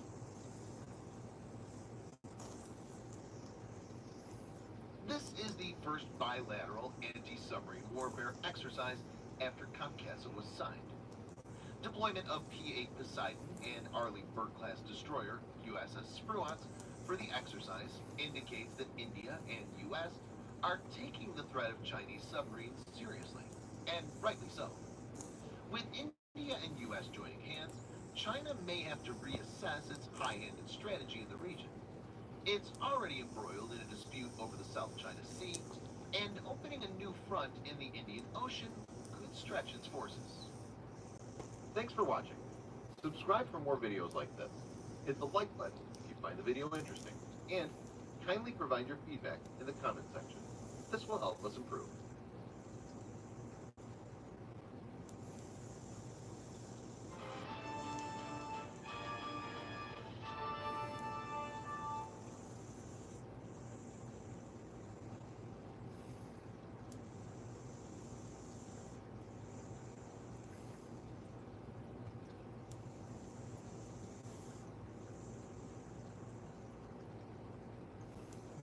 now be the most interesting military news of the year. Last week, Norwegian fishermen came across a beluga which had a special harness. The fishermen freed the whale from the harness, which seems to have markings that suggest it came from St. Petersburg, Russia. The initial finding points to the fact that Russia may be training whales for military purposes in the Arctic region. The incident comes when the relation between Norway and Russia is at a crossroads. Norway has been criticizing Russia for some time now over carrying out activities like electronic jamming and mock airstrikes on radar facilities in Norway. In this video, Defense Updates analyzes probable use of beluga whale by Russian Navy. Let's get started. This video is sponsored by the free-to-play military vehicle combat game, War Thunder. We talk a lot about military vehicles on this channel, but what about trying them out for yourself? In War Thunder, you can choose from more than 1,200 playable vehicles from the 1930s to the 1990s, and go to battle on more than 80 theaters of war. You can fly aircraft, helicopters, drive tanks, and command ships of all types and sizes, which have been carefully recreated from their real-world counterparts.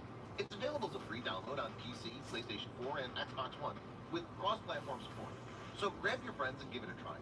All viewers of Defense Updates that register using the link in the description below will also get a free premium tank or aircraft and 3 days of premium account time as a bonus.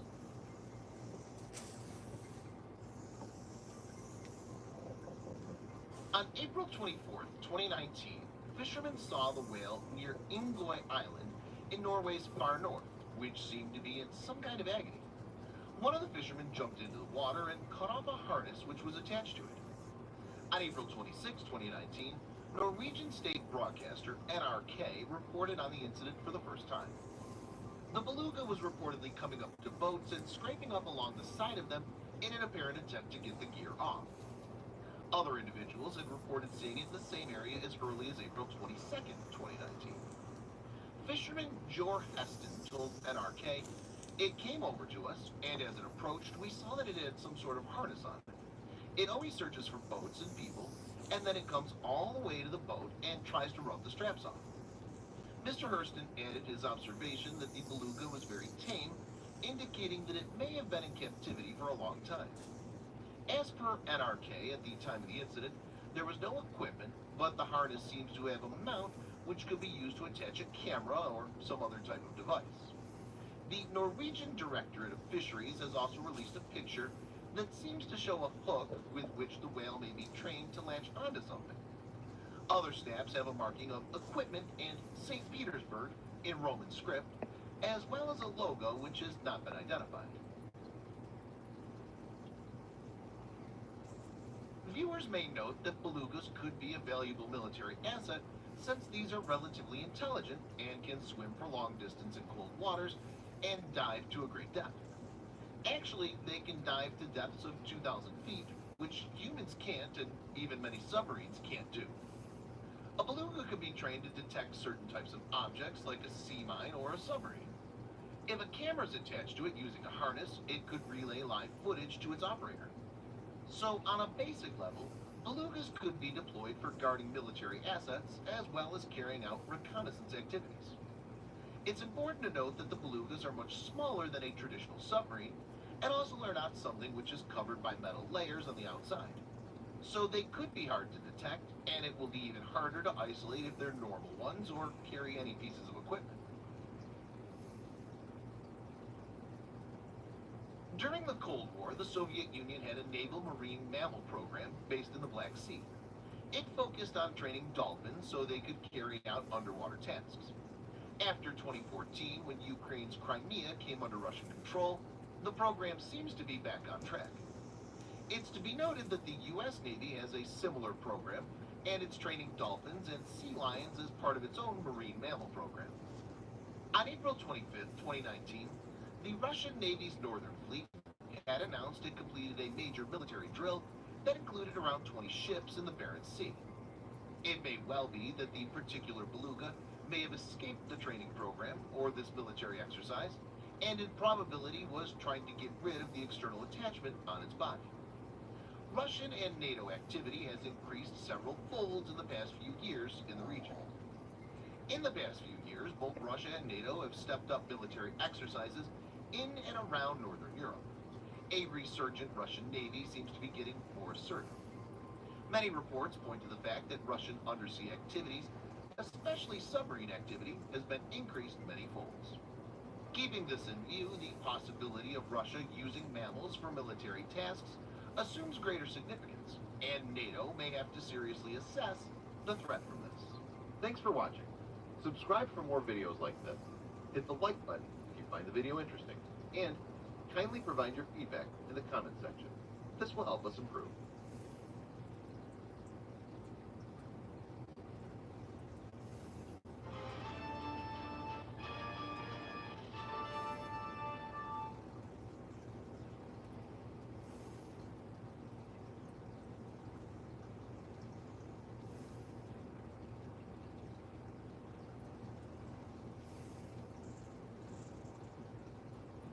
Tensions between America and China are set to peak over the South China Sea. Two Arleigh Burke-class destroyers, the USS William P. Lawrence and the USS Stetham, conducted a freedom of navigation operation on the 29th of April. They sailed through the Taiwan Strait. The U.S. Pacific Fleet said in a statement, "The ship's transit through the Taiwan Strait demonstrates the U.S. commitment to a free and open Indo-Pacific." China claims almost all of South China Sea and is trying to establish de facto control of the waters. It wants all ships and aircraft navigating in the area to identify itself to the Chinese Navy. Vietnam, the Philippines, Malaysia, Brunei, and Taiwan also have claims over these waters, but China has outmuscled them and set up military infrastructure in the many islands like the Spratly Islands. The South China Sea is significant as about $5 trillion in trade, and almost 50% of the world's oil shipment passes through it each year. The waters are also thought to have 11 billion barrels of untapped re-entry.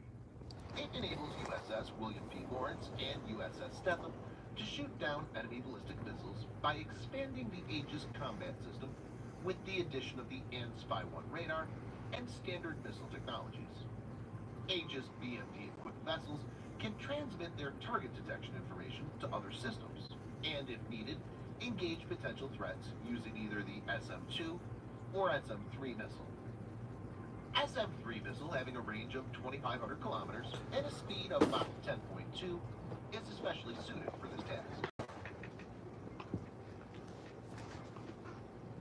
The heart of the Aegis systems on board the USS William P. Lawrence and USS Stetham is the AN-SPY-1 radar.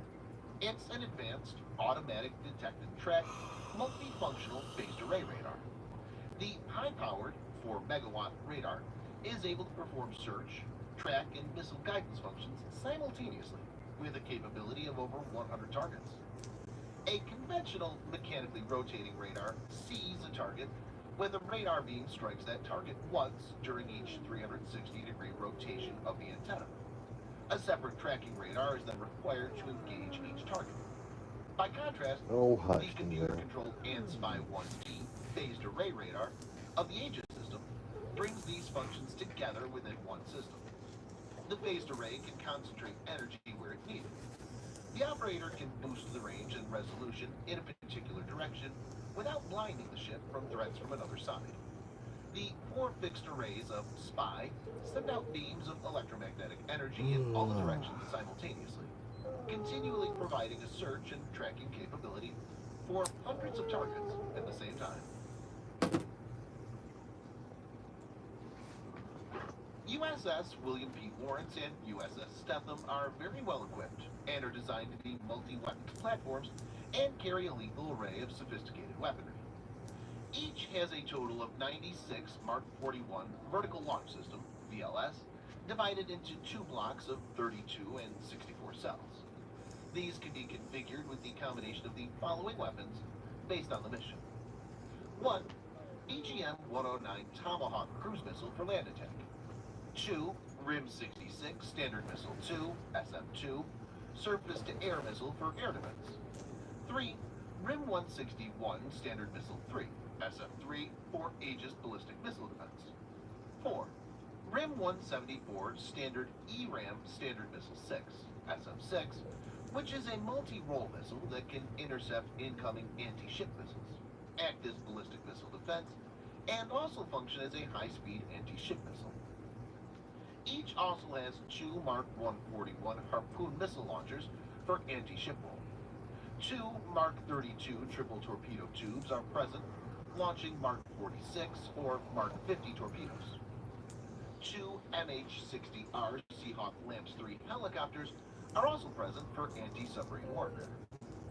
Other than these, they're equipped with a long-range 5-inch Navy gun. There are multiple short-range weapon systems, which include the Well, Phalanx tell him, Dingo. CIWS and M242 Bushmaster cannon. The combined weapons package is enough to take a heavy toll on the Chinese military if it initiates any misadventure. Thanks for watching. Subscribe for more videos like this. Hit the like button if you find the video interesting. And kindly provide your feedback in the comment section. This will help us improve.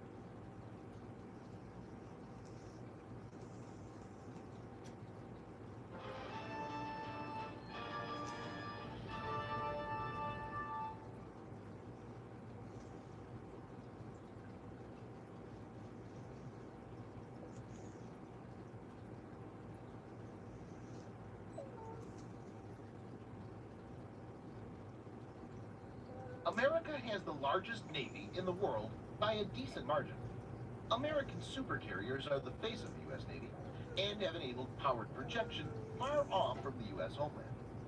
Nimitz-class carriers, which form the backbone of U.S. carrier fleet, as well as the new Ford-class carriers, are the biggest warships to roam the oceans, displacing around 100,000 tons of water. The U.S. is the only nation to operate so many supercarriers, since they're very costly to build and operate. American supercarriers are not only an important military platform, but are home to thousands of sailors, making them a vital asset for the nation. But time and again, military experts have claimed that new I'm going to take Dingo submarines, outside. especially small and very quiet diesel-electric ones, could penetrate the defenses of U.S. carrier strike groups that American supercarriers are part of. These subs could then fire torpedoes that could cripple the supercarriers. Keeping this in view, the U.S. Navy is developing something that will stop the torpedoes before they can hit the warships. In this video, Defense Updates analyzes how enemy torpedoes may not be able to touch American supercarriers in the future. Let's get started. This video is sponsored by War Thunder. If you are, like us, fascinated by military vehicles and technology, I recommend you give War Thunder a try. It's a military vehicle combat game, which you can download and play for free on PC, PlayStation 4, and Xbox One, with cross-platform support. It has a huge variety of more than 1,200 playable aircraft, tanks, helicopters, and ships from the 1930s to the 1990s, which you can take to battle on land, in the air, and at sea on more than 80 theaters of war. War Thunder's been kind enough to offer all Defense Updates viewers a special bonus, which will grant you a free premium tank or aircraft and 3 days of premium account time for registering using our link in the description below. So take the plunge and join more than 20 million players from around the world.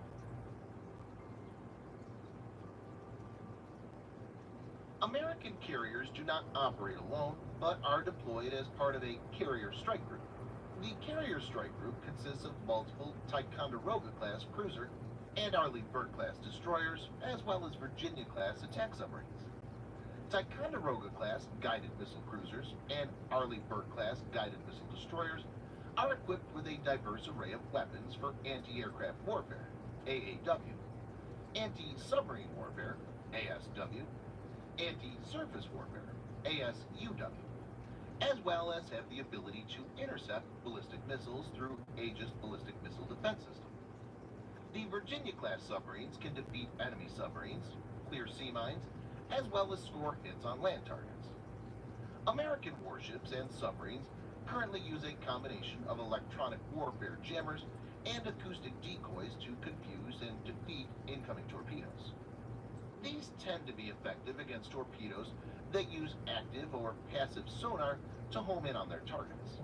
But there are other kinds of torpedoes that have sensors to detect differences in water density, which results due to the churning of water from submarines' propellers. These torpedoes are basically immune to acoustic decoys and harder to jam with electronic jamming. To counter these torpedoes, an entirely new solution is required.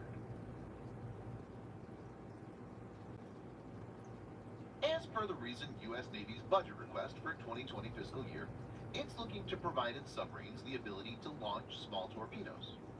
This will not only add new offensive capability, but also add all new anti-torpedo defense interceptor capability. The future variants of the weapon could be deployed in unmanned ships or submarines, as well as flying drones. The budget asks for more than $60 million to support the continued development of the AN/BYG-1 submarine payload control system. Viewers may note that AN/BYG-1 submarine payload control system is essentially a software suite that's responsible for controlling different kinds of components like torpedo tubes, vertical launch systems, or countermeasures launchers. This suite in different forms is present in almost all the submarines currently used by the U.S. Navy. Interestingly, the budget specifically mentions the integration of anti-torpedo Torpedo Compact Rapid Attack Weapons Program, ATT-CRAW, into the AN/BYG-1's control systems.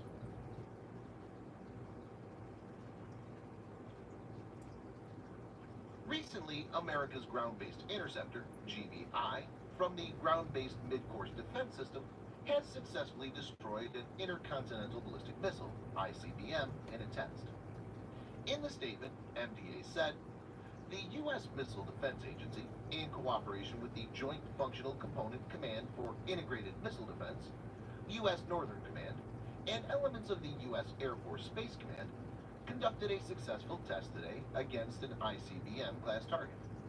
The GBI lead destroyed the re-entry vehicle as it was designed to do. To know more, check the video on the above card.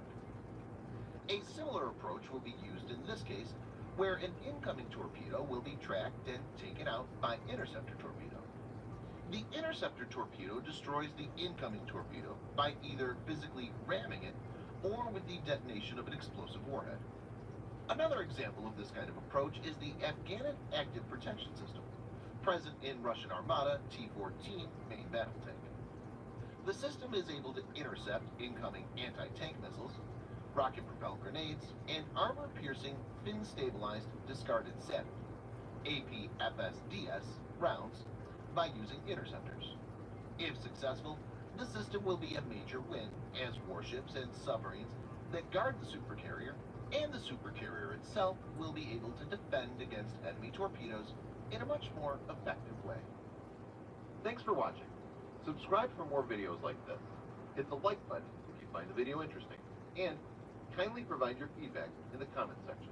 This will help us improve.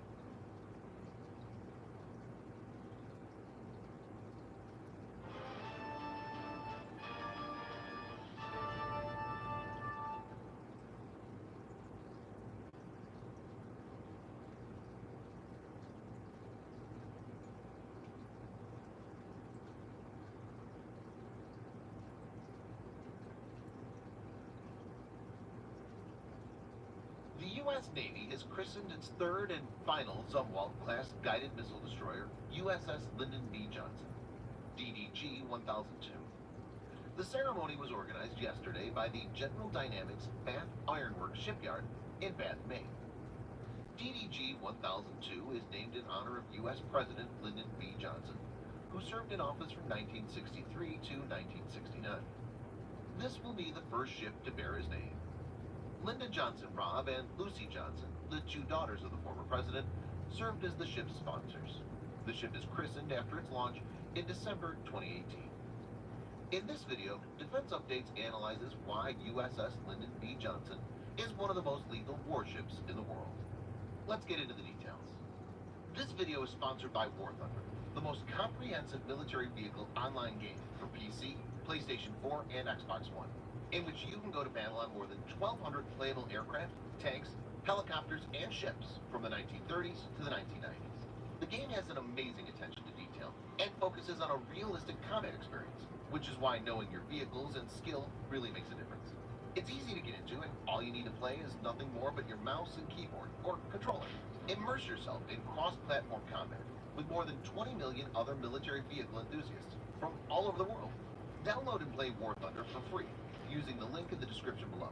And also get a free bonus tank or aircraft and 3 days of premium account.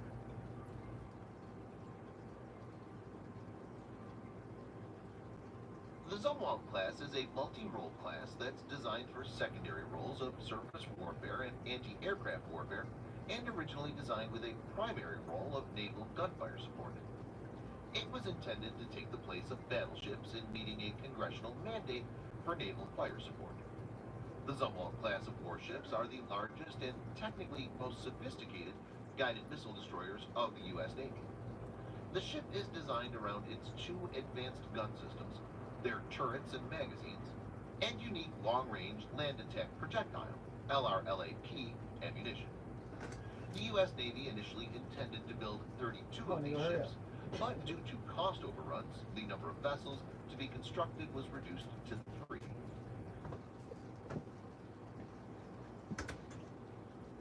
USS Lyndon B. Johnson is 610 feet in length and has a beam of 87 feet, draft of 27 feet, and displaces around 16,000 tons. Though large, it appears much smaller to radar because of its stealth design. Stealthy design is mostly attributed to warplanes, but Zumwalt class brings the stealth to a major warship. Lyndon B. Johnson features a unique wave-piercing tumble-home hull. The hull slopes inward from above the waterline, which is very different from traditional hulls which move outwards at a hard angle. The design significantly reduces the radar cross-section, since the slope makes the hull return very less radar signal that's directed to it when compared to a traditional hull. This makes the ship harder to detect and target.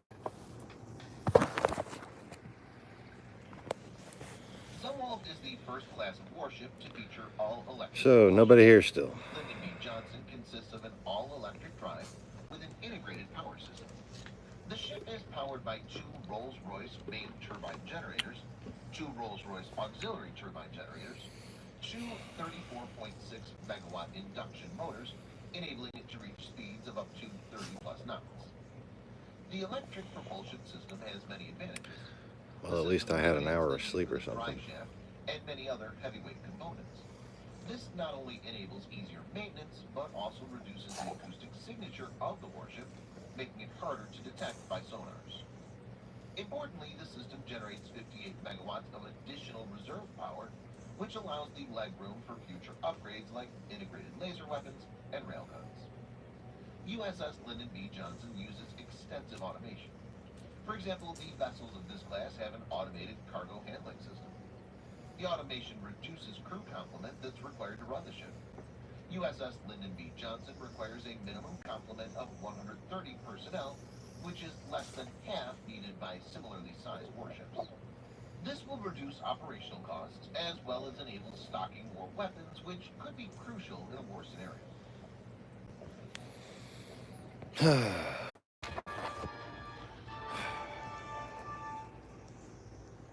Well, I got nothing.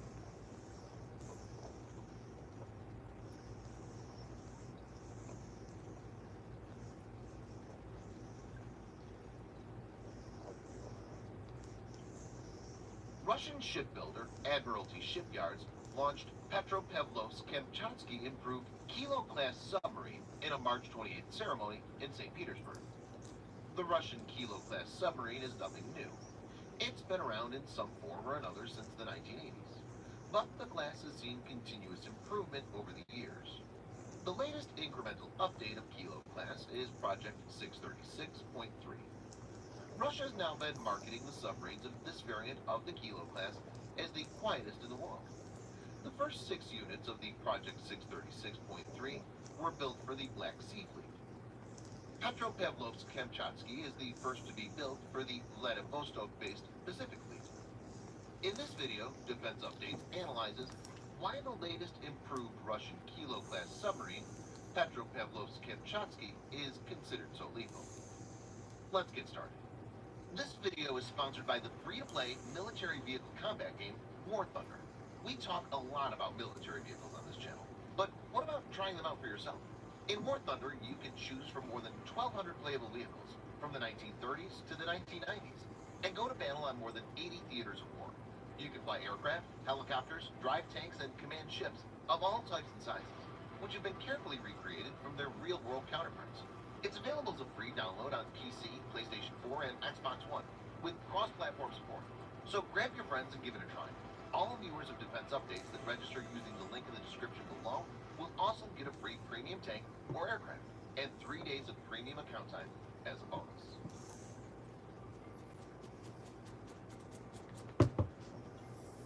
The Kilo class submarines have a length of around 70 to 74 meters, a displacement of 2,300 to 2,350 tons when surfaced, and over 3,000 to 4,000 tons when submerged. So these submarines are relatively small. For example, the American Virginia class has a length of 115 meters and displaces around 7,900 tons. The small profile is a well thought out design decision by Russia What? and makes the submarine You take a hard to bath? detect. It's propelled by a diesel electric system that has 5,000 Viewer, hello viewer. Please fucking say hello in the chats. power output. I'm going crazy over Petropavlovsk here. Kamchatsky, like all improvised Kilo class, has a max speed of 10 to 12 knots. That's 18 to 22 kilometers per hour when surfaced, and 17 to 25 knots, or 31 to 46 kilometers per hour when submerged. The submarine has an impressive range of 7,500 nautical miles, 13,900 Well, kilometers fuck you then. when snorkel, and 400 nautical miles, or 740 kilometers when submerged. Let's understand this clearly. When cruising You're a on real the good surface or person. just below the surface, the diesel engine drives the vessel. It intakes air. God, through he a wants snorkel somebody to tube chat that with. discharges exhaust. During this time, the batteries are charged. When Unsubscribe. completely submerged, the diesel engines are stopped. Look at him and having not used feelings of without a human fresh air. nature. In the fully submerged mode, a diesel submarine runs on electric propulsion using its storage batteries. The maximum depth of Petropavlovsk-Kamchatsky is thought to be 300 meters, though exact details are kept under wraps. The class is reported to have a 45 days sea endurance.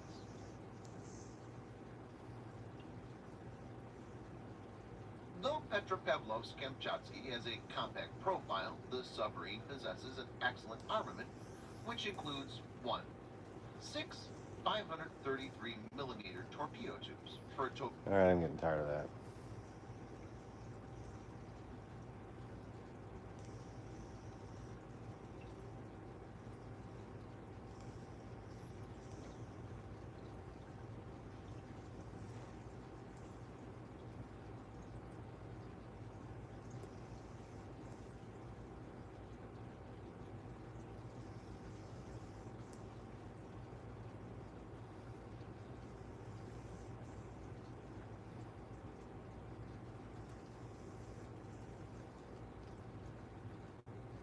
Newsroom, I'm Ana Cabrera in New York. You might think Joe Biden officially launched his campaign months ago.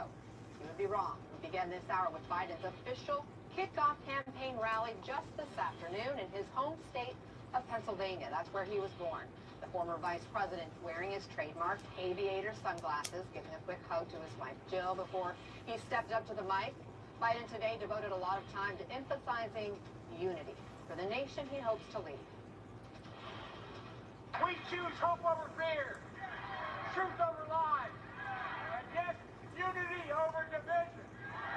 So folks, time for us to lift our heads up, open our hearts, remember who we are. We are the United States of America. I mean it. There's not a single thing we cannot do if we do it together. We lead by the power of our example, not by the example of our power. The only thing that can tear America apart is America itself, and we cannot let that happen. Will we be the ones to let the government of, by, and for the people perish from the face of the earth? Will we let that happen? Dare we let that happen? Absolutely not. We will not. I will not. You will not.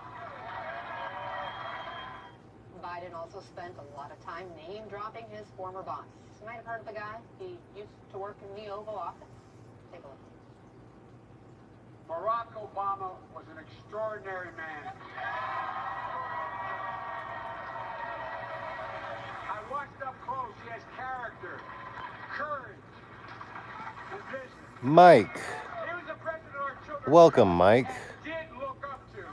Thanks for chatting, brother. He was a great president. I'm fucking dying of loneliness over here, bro. It's the only way our founders down the road there thought it was the only way we could govern.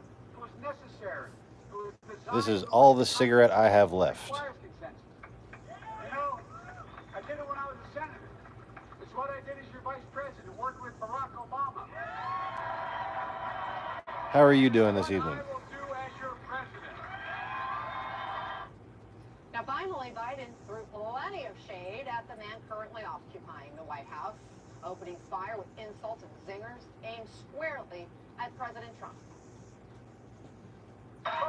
Yeah, the struggle is real. The single most important thing we have to accomplish to get this done, the single most important thing we have to accomplish is defeat Donald Trump. As long as Donald Trump's in the White House, as long as Donald Trump's in the White House, one of these things, these critical things, are going to get done.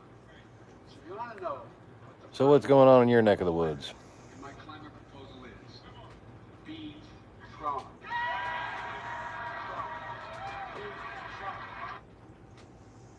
Biden's kickoff event today squaring him up to face all 22 of his Democratic rivals running for president. A whole lot of contenders. Here in New York with me now, Democratic strategist and former You know, if all the White people House running Boykin, for president host of all SC vote for Biden, he'll right probably here get elected. on CNN Next Hour. SC Cap. Okay, so on a scale of 1 to 10, SC, 1 being Trump should pick out new drapes for his That's a lot of people. White House Oval Office, and 10 being, you know, bring out the moving boxes. How do you think Biden did in this speech? 8. Look, if the general election were tomorrow, I think Biden would clean the floor with President Trump. The problem is he has to get through a primary. And while I like his message, and I think that message resonates with a lot of people in the country, a message of unity and hope and optimism, I think there are a lot of people in his own party that are angry and aren't really here for the comity, aren't really here for the talk of unity. So what's up, I man? mean, you just remember Democrats very recently sort of dragged Joe Biden for saying something nice about Mike Pence, for saying something nice once about Dick Cheney. It's so tribal now in both parties that I don't that's know all the chatting they had. I his don't look own at. party is really interested in that kind of message. We'll have to see. What do you think, Keith? I mean, did he thread that needle of firing up the passion in people in the Democratic base, but at the same time, you know, presenting himself as a healer and a unifier? Well, you know, he gave a very strong speech. I think it was a traditional Democratic speech. Yeah. You could imagine a Democrat giving this speech in 1969, 1979, 1989, 1999, 2009. So he's showing his age, you're saying. I'm not even saying that. I'm saying this is the type of speech that Democrats have been giving for 50 years. The question is, we're in 2019, and is this the kind of speech that Democrats want right now? Right. I don't entirely agree with SC that Democrats want somebody who's angry at Republicans, but I think Democrats want somebody who recognizes that Republicans haven't been willing to work with Democrats over the past several years. So I think they want somebody who's realistic about what they're facing. And when Biden talks about let's work together and comedy and unity is not a bad thing, yes, we all agree on that, but we're dealing with a party where Mitch McConnell said his top priority was to make Barack Obama #1 president, a one-term president, and a party that wouldn't even allow Barack Obama to have his Supreme Court nominee get a vote. So Biden knows that because he was there. Barack Obama knows that too because he was there. And I think a lot of Democrats are saying, we tried that be nice routine before. It didn't get us anything. So let's have a president who's going to be realistic about the obstacles we're going to face with the Republican Party. I think that is the existential crisis, right? And you put them up, there's 23 people running, and that's the existential crisis. Do Democrats want Republicans to pay for the past, you know, ills, their grievances, for Merrick Garland, for all kinds of things? Or do they want the country to heal? And I don't think you can be all things to all people. I think someone like Beto is trying to sort of take the optimistic road. He's trying to sort of be like Biden, a more hopeful message, a young messenger. Also talking about love. That's right. And then you've got the Elizabeth Warrens who are decidedly more strident and yes, I think angry. And there's a lot of talk of punishment, punishing, you know, corporatists, punishing Wall Street, punishing XYZ. I think the party is going to have to figure out which is the winning message. You can't do them both. One thing I thought was really interesting was that Biden seemed to embrace the strong economy. He isn't shying away from an issue that could be the president's biggest strength. Let's listen. I know President Trump likes to take credit for the economy and the economic growth, and the low unemployment number. But just look at the facts, not the alternative facts. President Trump inherited an economy from Obama-Biden administration that was given to him, just like he inherited everything else in his life. Do you think that was a smart move for him to talk about the economy and take on Trump on this issue? Absolutely. He has more authority to talk about than any other candidate in the race, actually, because he was part of the Obama-Biden team that inherited a recession, the Great Recession from President Bush. The economy was losing 800,000 jobs a month when Barack Obama and Joe Biden took office in January of 2009. When they left office and turned over the keys to Donald Trump, we were gaining 200,000 jobs a month. Just posted a lengthy thread on Twitter, and let me read some of it to you. He writes, "Here are my principal conclusions. Attorney General Barr has deliberately misrepresented Mueller's report. President Trump has engaged in impeachable conduct. Partisanship has eroded our system of checks and balances. Few members of Congress have read the report." So he's weighing in on the Mueller report, which he says he went through in a very thorough fashion. And contrary to Barr's portrayal, Mueller's report reveals that President Trump engaged in specific actions and a pattern of behavior that meets the threshold for impeachment. He goes on to say, in fact, Mueller's report identifies multiple examples of conduct satisfying all the elements of obstruction of justice, and undoubtedly any person who is not the President of the United States would be indicted based on such evidence. Essie, is this significant since he is a Republican? Sure. Justin Amash has not been afraid to sort of be on a lonely island criticizing the president since he took office. To what effect is questionable, because as one person, he really hasn't been able to muster a lot of support around his positions.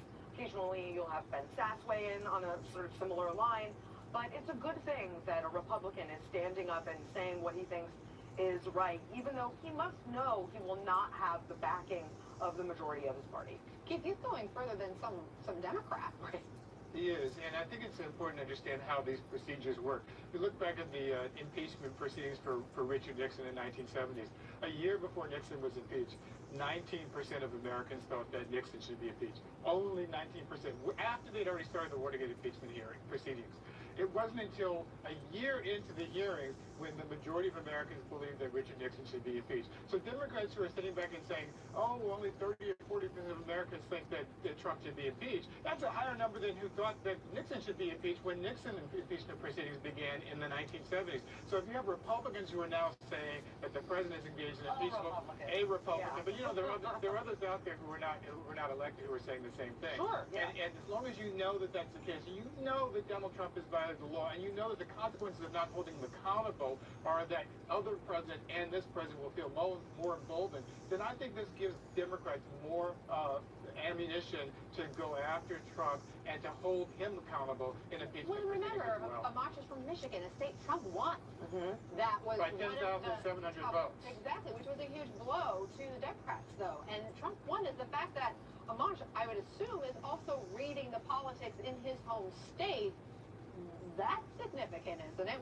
If you're the president, should he be worried about Michigan? Yes, 1,000%, and it's why people like Joe Biden, I think, are going to do really well moving through the Rust Belt, going through the Midwest. I think there's a real opportunity, and Democrats know it, to sort of reverse those pickups that Trump got in 2016, because Democrats... Brera, Ivan, this thing is more than 70 million people from Texas to Minnesota on edge. Yeah, that's a threat, no question about it, Anna. This has been ongoing, as you mentioned, since yesterday. This is day 2. We're going to be in day 3 tomorrow, and then some heading into the early part of next week. The 70 million you mentioned, that is the area that's under threat. Specifically, though, under tornado watches, we have essentially north of 13 million people from San Antonio heading into Little Rock and into southern Missouri. The tornado watch means be prepared for tornadoes. When you get a warning, that means you have to take action, and we've had certainly warnings throughout the day today. 650 miles of the tornado watch, and then the threat expands all the way up as far as the thunderstorm into Chicago, more than 1,100 miles. You get the idea. It's a big scope as far as the thunderstorm coverage. Dallas getting rocked. North of 80,000 people now without power in Dallas as a result of the thunderstorm activity that rolled through. And these weren't even tornadoes, just straight line winds that'll bring down power lines easily with 80, 100-mile-an-hour winds coming through. This is the area for the remainder of tonight and into the early part of tomorrow. So from eastern Texas all the way into Chicago, the potential for damaging winds, tornadoes, and very large hail. Then tomorrow, the area expands to the north and expands to the east. I think even D.C.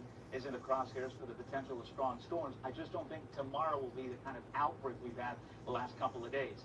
Monday, this is an entirely different storm that is going to be coming in from the west, and that is also going to be wreaking havoc, I think, heading into Monday afternoon. Before the remainder of this evening, there you see the thunderstorms. These will have the potential to be quite strong and quite violent, so make sure your weather alerts are up, because this is going to be happening as we hit through the overnight hours and into the early part of tomorrow as the threat, as I mentioned, begins to then expand further to the north and to the east. I just want to break this down as far as what to expect for the remainder of the day. So again, ongoing threat south to the Midwest.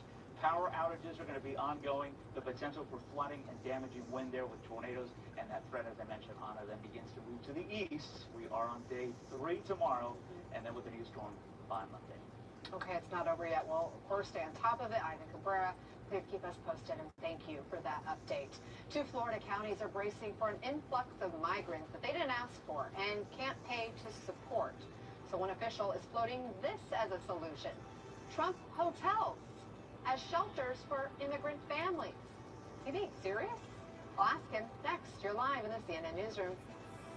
Official in Florida is suggesting one way to house and feed a sudden influx of immigrants that could be heading into his county, he says, is take them all to Trump hotels and ask the president to open up his heart and home to the scores of migrant families being sent all over the country.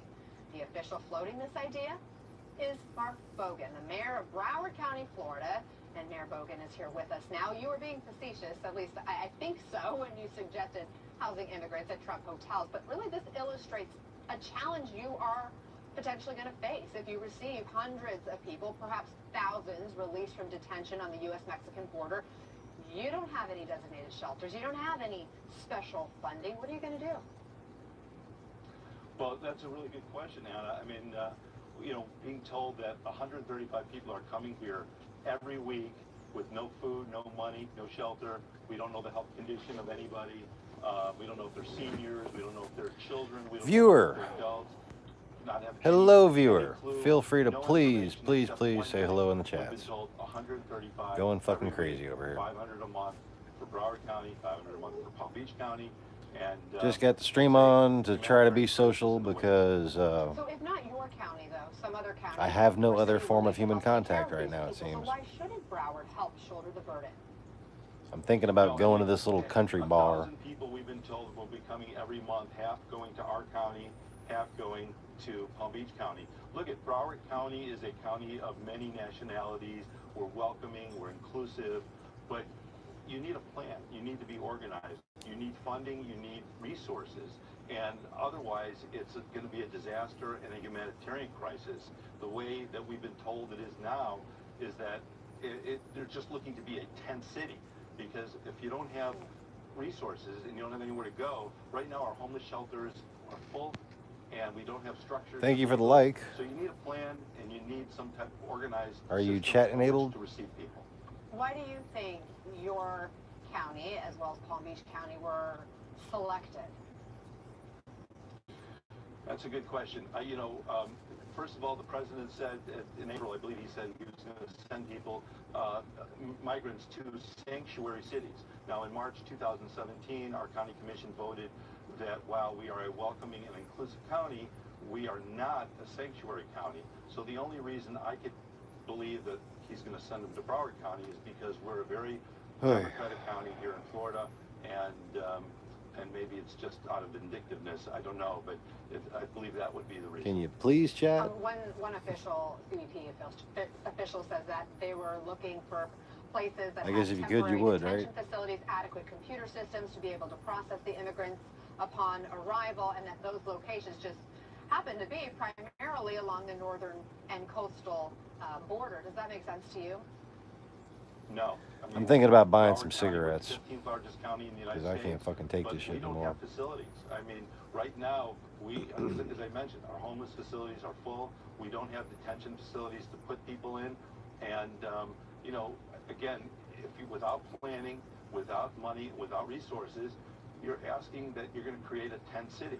And that's when I made my off-the-cuff comment that if the administration wants to create a tent city, then let's get a bus and bring him over to his hotel. It was kind of an off-the-cuff comment, but, you know, let the president open up his heart and home, as well as he's asking us to open our heart. Welcome, viewer number 2. Florida's governor, a Republican, Ron Please, please, DeSantis, please is say hello in the against chats. dumping undocumented immigrants in Broward I'm County or desperately in anywhere need of Florida. human contact. He was caught off guard by this plan. Went to work today, Are you but working with the governor's office? And is this a time, perhaps, that was when 4 hours. Democrats and Republicans can put politics 4 hours aside all fucking to week. solve this, what you are calling a humanitarian Went to the crisis? service advisor place, Well, one and the great owner thing still is isn't in town. Politics have been put aside.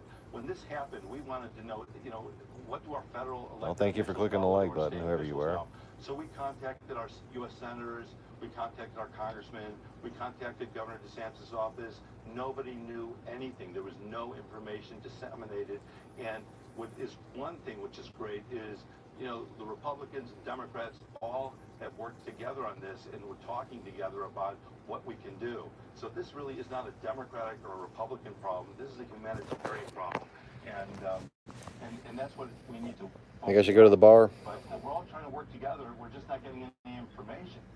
Let me ask you a different subject because you are there. It's almost in Florida, 7 o'clock. obviously, at Big County, Broward County.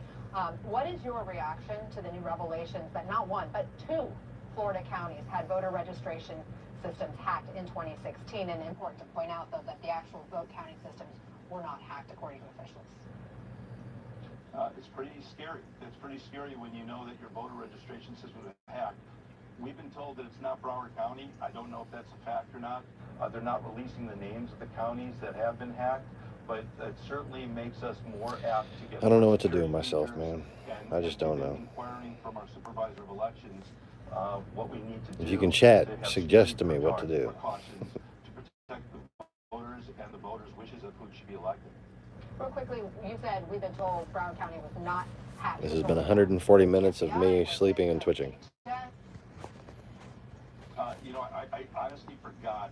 We were being in. If you can chat, please chat, whoever you are. I believe I might be Welcome wrong. back, viewer number 2. Somebody in the supervisor of elections office that we believe it was in Broward County, but you know, And do you I know can't say which that for a 2 fact. counties that? I really just want somebody to fucking chat with.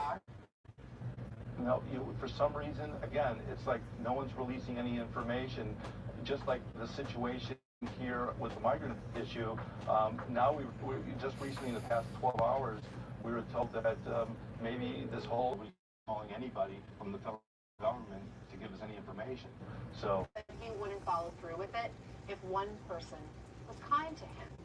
After surviving, he is now dedicating his life to showing others compassion. We'll bring you all this week. We have been bringing you stories of some. Let me see if I got enough money for a beer. Champions for change. You're about to meet a man who made a lasting impact on our Dr. Sanjay Gupta. In 2000, Kevin Hines tried to end his life by jumping off the Golden Gate Bridge. Not only did Kevin survive, he has now dedicated his life to suicide prevention. Oh, my brother, this is amazing. The thing that you've been fighting for nearly 20 years. There it is. I know this is emotional, but this is large part because of you, man.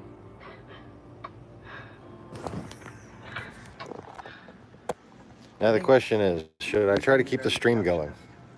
Go sit in the corner at the bar and live stream? Here's what happened. Here's the outcome.